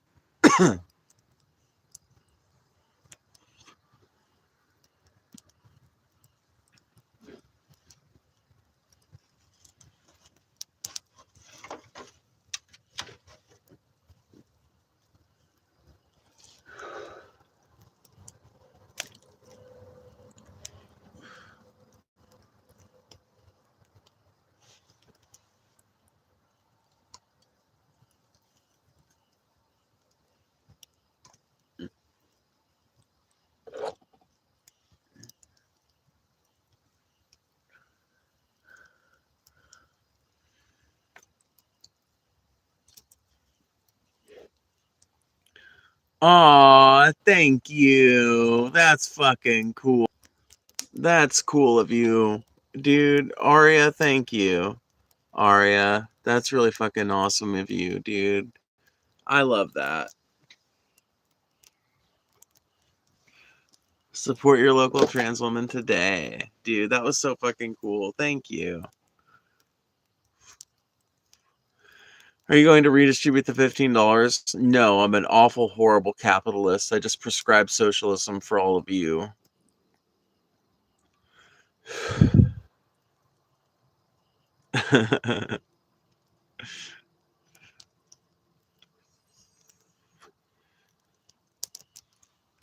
No, real talk.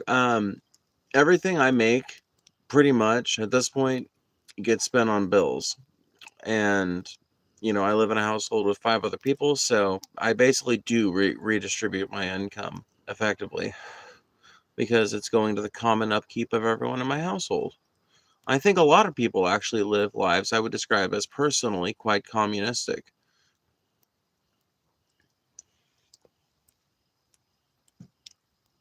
My agency was privately owned, and we responded both to 9/11 emergencies and did what are called non-emergent transfers, which are taking people to different medical facilities that cannot go by other means. Okay, cool. Yeah, that makes sense. You have 5 roommates. It's fucking difficult to explain and kind of personal and shit. One of them is my partner, one of them is my child. So there's fucking, 3 of us, and then there's 3 other people.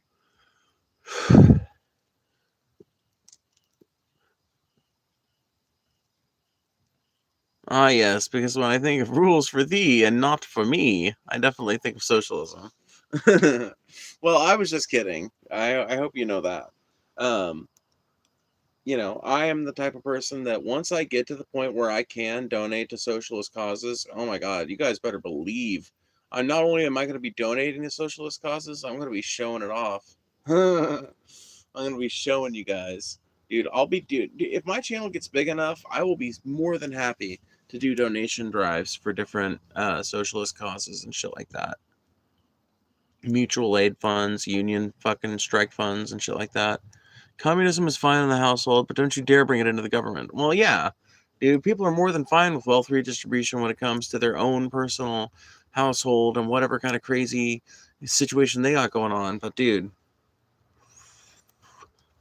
expand that to a social safety net and suddenly everybody's up in arms.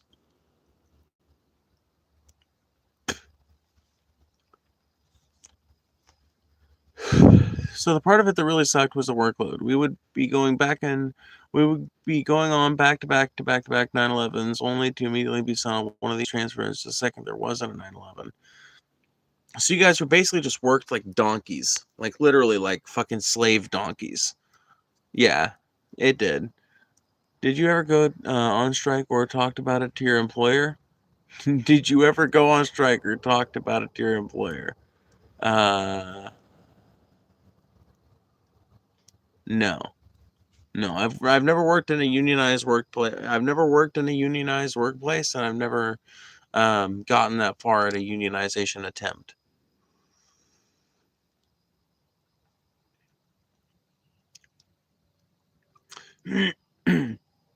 Phoebe, I recommend investing time into setting up a Discord, Twitch, and Patreon. Yeah, the fact of it is, I need to do a lot more for my channel. That is true. I need to start doing a lot more for my channel. I need to start figuring out how to juggle the other responsibilities I have in my life with that, honestly. Because if I can figure that out, I think I can be okay.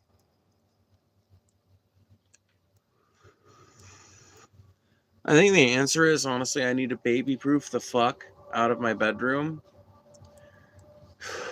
Make it a place where I can play with my son and watch him while I'm working, you know?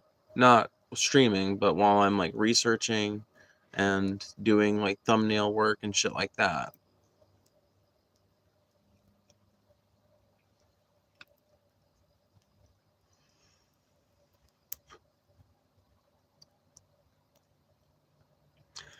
Going on strike as an emergency service provider quite literally kills people.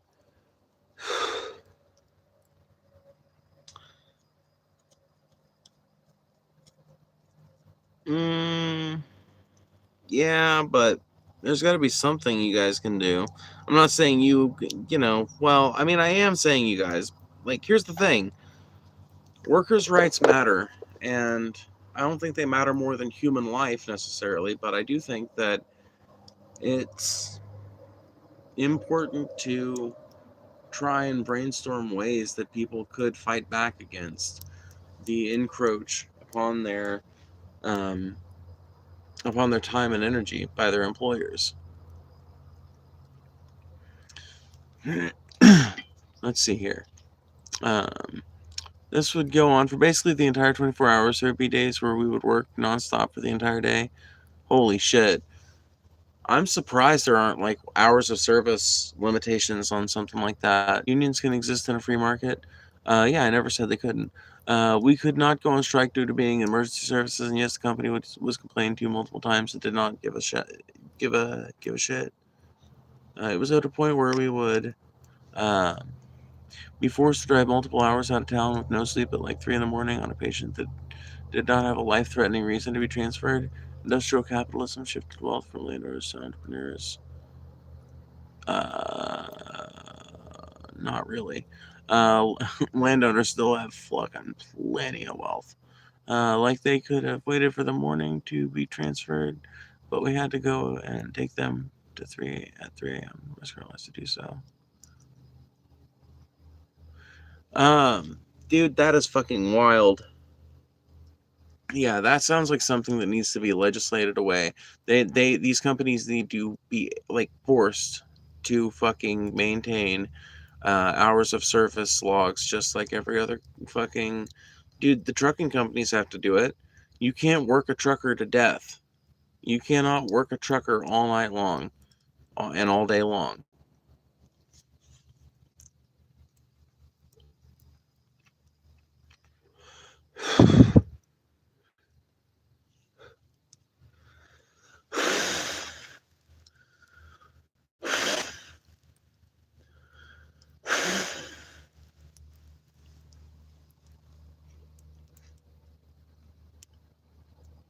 People try to legislate it at the state level, and I have no idea why it never got regulated, but it just hasn't. That's fucking crazy.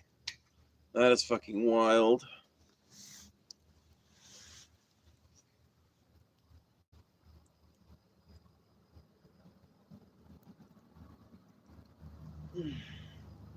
See, here's the thing. I recognize why a medical service should not go on strike. But I think just the threat of it would be enough. I think just the threat of it would be enough, especially if you guys were like, we're deadly serious. I'm not just saying you and the people in your ambulance district, obviously. I'm just saying, like, if emergency services across the state or something like that, or across a couple of districts decided to band together and to come to the companies that they're working with a set of demands, and they're like, we are deathly serious about this, and talk to the news about it and shit, and they're like, we don't want to strike. We want the company to come to this agreement. We want them to bargain with us in good faith to come to some kind of reasonable agreement, and we're willing to postpone the strike until that happens. You know, it's not scheduled until after these meetings, right?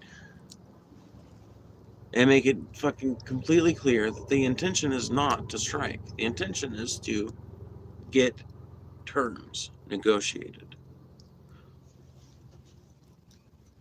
Make it clear and obvious that the target is the company. The company is the reason, or the local government, whichever one it is that is employing you.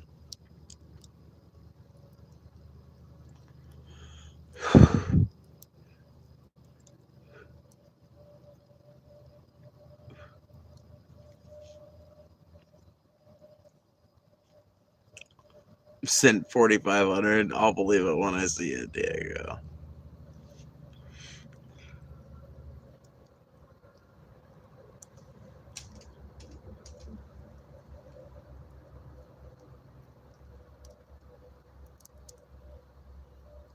Oh. Ow. Ow. Ow. Ow. Ow. Ow. Ow.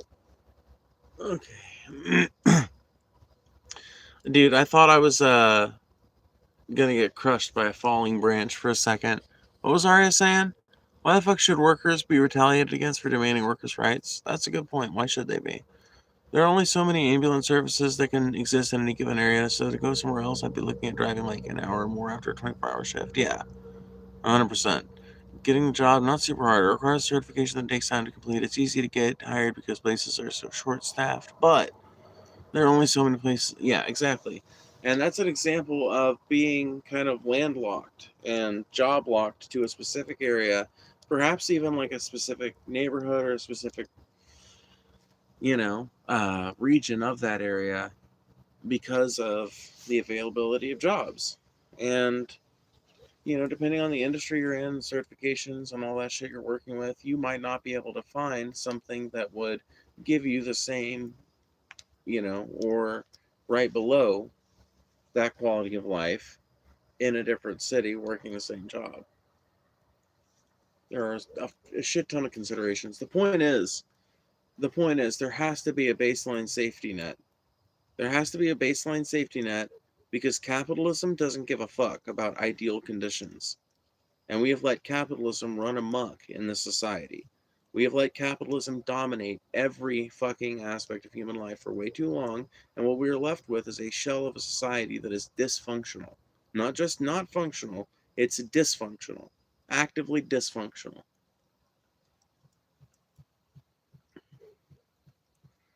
We have to rescue ourselves from this, and if we're going to rescue ourselves from this, it involves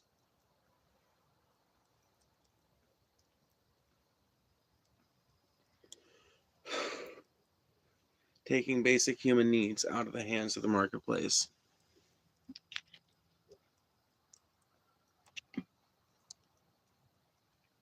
Oh shit. We're at 14% battery, y'all. Just have a mutual aid society, just like China. Their mixed economy is pretty awful. I'm not looking to do China's fucking economy, though, Joshua. And I'm not, dude, Joshua, like, honestly, it doesn't sound like we disagree that much on some shit. Like, I'm not against a mutual aid society. I think my perfect fucking society would include a huge amount of the social safety net being upheld by communities and people working together to make sure their needs are met just like their neighbors' needs are met, et cetera, et cetera. That would be a big part of the reforms that I would want to bring, right? But I would also want to bring reforms that make sure that there is a taxpayer-funded fucking financial safety net for certain human needs that, like, I just don't think we should allow people to fucking fall through the cracks on, period. Like, I think that, people shouldn't have to rely solely on their, guaranteed food stipend every month. I think that should be a part of how they're getting their food, but I think a big part of it should be community gardens that they're maintaining with their neighbors and gardens of their own that, they're growing stuff that they have real expertise with and stuff, and they're sharing that with other people, and in return they get, free tomatoes and from this person, and free gourds from this other person or whatever. I think something like that, ideal, really fucking cool. And I would support measures of all kinds to not just enable us to have like an actual social safety net on a financial and governmental level, but also a community-based social safety net that ensures that there are always people that are interested enough in one another's lives that they take an active interest in making the whole of us better. If I'm aware of U.S. law on healthcare, you are required to complete a whole bunch of regulatory screening before getting certification, so if that's the case, that should be removed. National Register written test, I would be... What? Why? Why, Joshua? Why?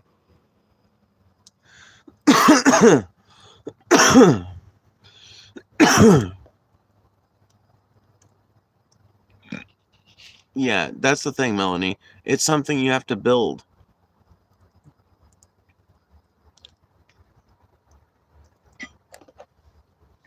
It's something you have to build. Anyway, we're at 12%, so you guys are running out of time. Any last super chats, or I've got Cash App in the description.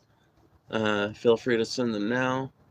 We are winding down. I do appreciate everybody who's donated tonight. We have actually met the $30 a day goal, so I'm happy about that. Thank you to Aria for that. That was really fucking kind of them. We are, like I said, at 34 likes. Hit that like button if you haven't done it already. And subscribe and hit the bell if you haven't done that already.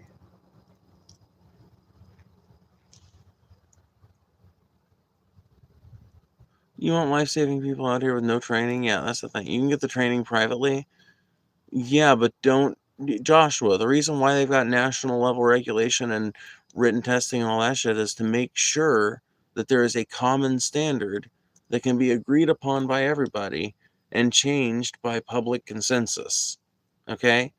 It's not just like it's not just like, shadowy government forces trying to have fingers in the pie of your doctor. It's literally them and like your collective self-interest. It's everybody's collective self-interest to make sure that doctors are legitimate and the tests that they give are legitimate, et cetera, et cetera. Well, yeah. Yes, drivers have to do the same certification stuff. Yes, Joshua. Yeah, I mean, not the same level of it, but yes, you do.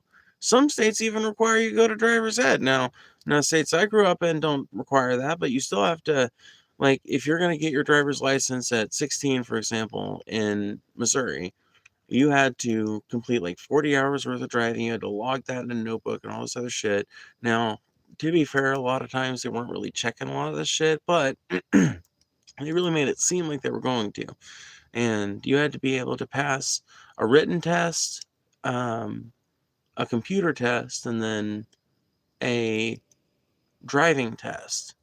So there's an extensive certification process for driving a car.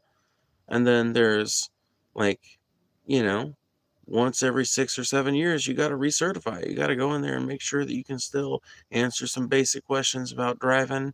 Make sure that your wits are still about you, that you're not clearly fucking off your fucking wits, Like, yeah, there's a certification process to driving. What do you mean? Imagine the legal liability of being an EMT with no certification. Yeah, dude. Literally. Dude, this is why I like people like Joshua, though. Libertarians are crazy. Libertarians are nuts, bro. Oh, I swear to God.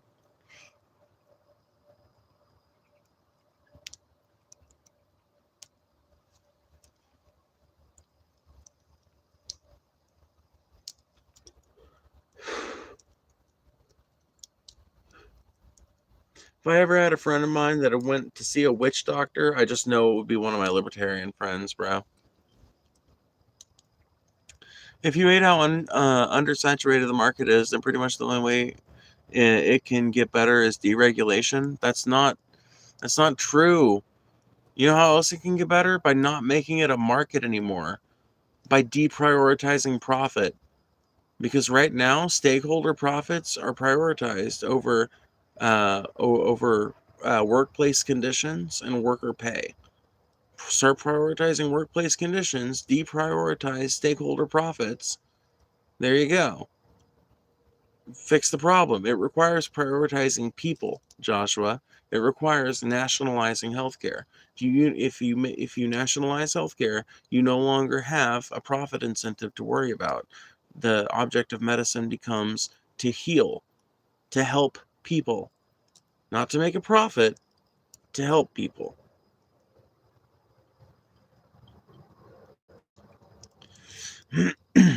What would increase the quality of life for the workers? Well, based on what QB has said here, one thing that would definitely increase the quality of life for workers would be hours of service limits. So, a limited amount of time that they can work every day, and within a certain amount of time of each other, right? Does that make sense? Like with truckers. You can only drive so much within a certain amount of time, and then you got to rest for this amount of time. So yeah, higher funding, increased worker incentives, higher regulation.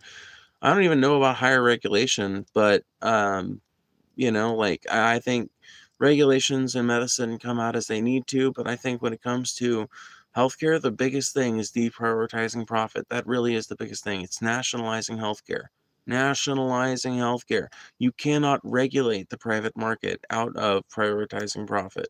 You know what you can do? De-fucking prioritize profit on a national level for a specific industry. When it comes to healthcare, it literally involves taking over the system from the companies and the private interests, the moneyed interests, and turning it into something that is publicly accountable and serving the public good.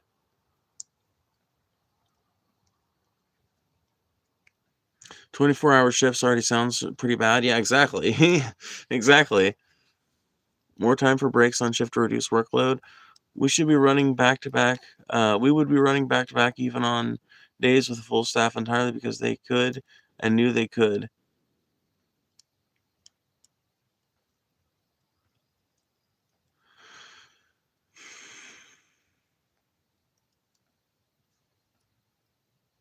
You wouldn't even be able to enjoy your higher pay.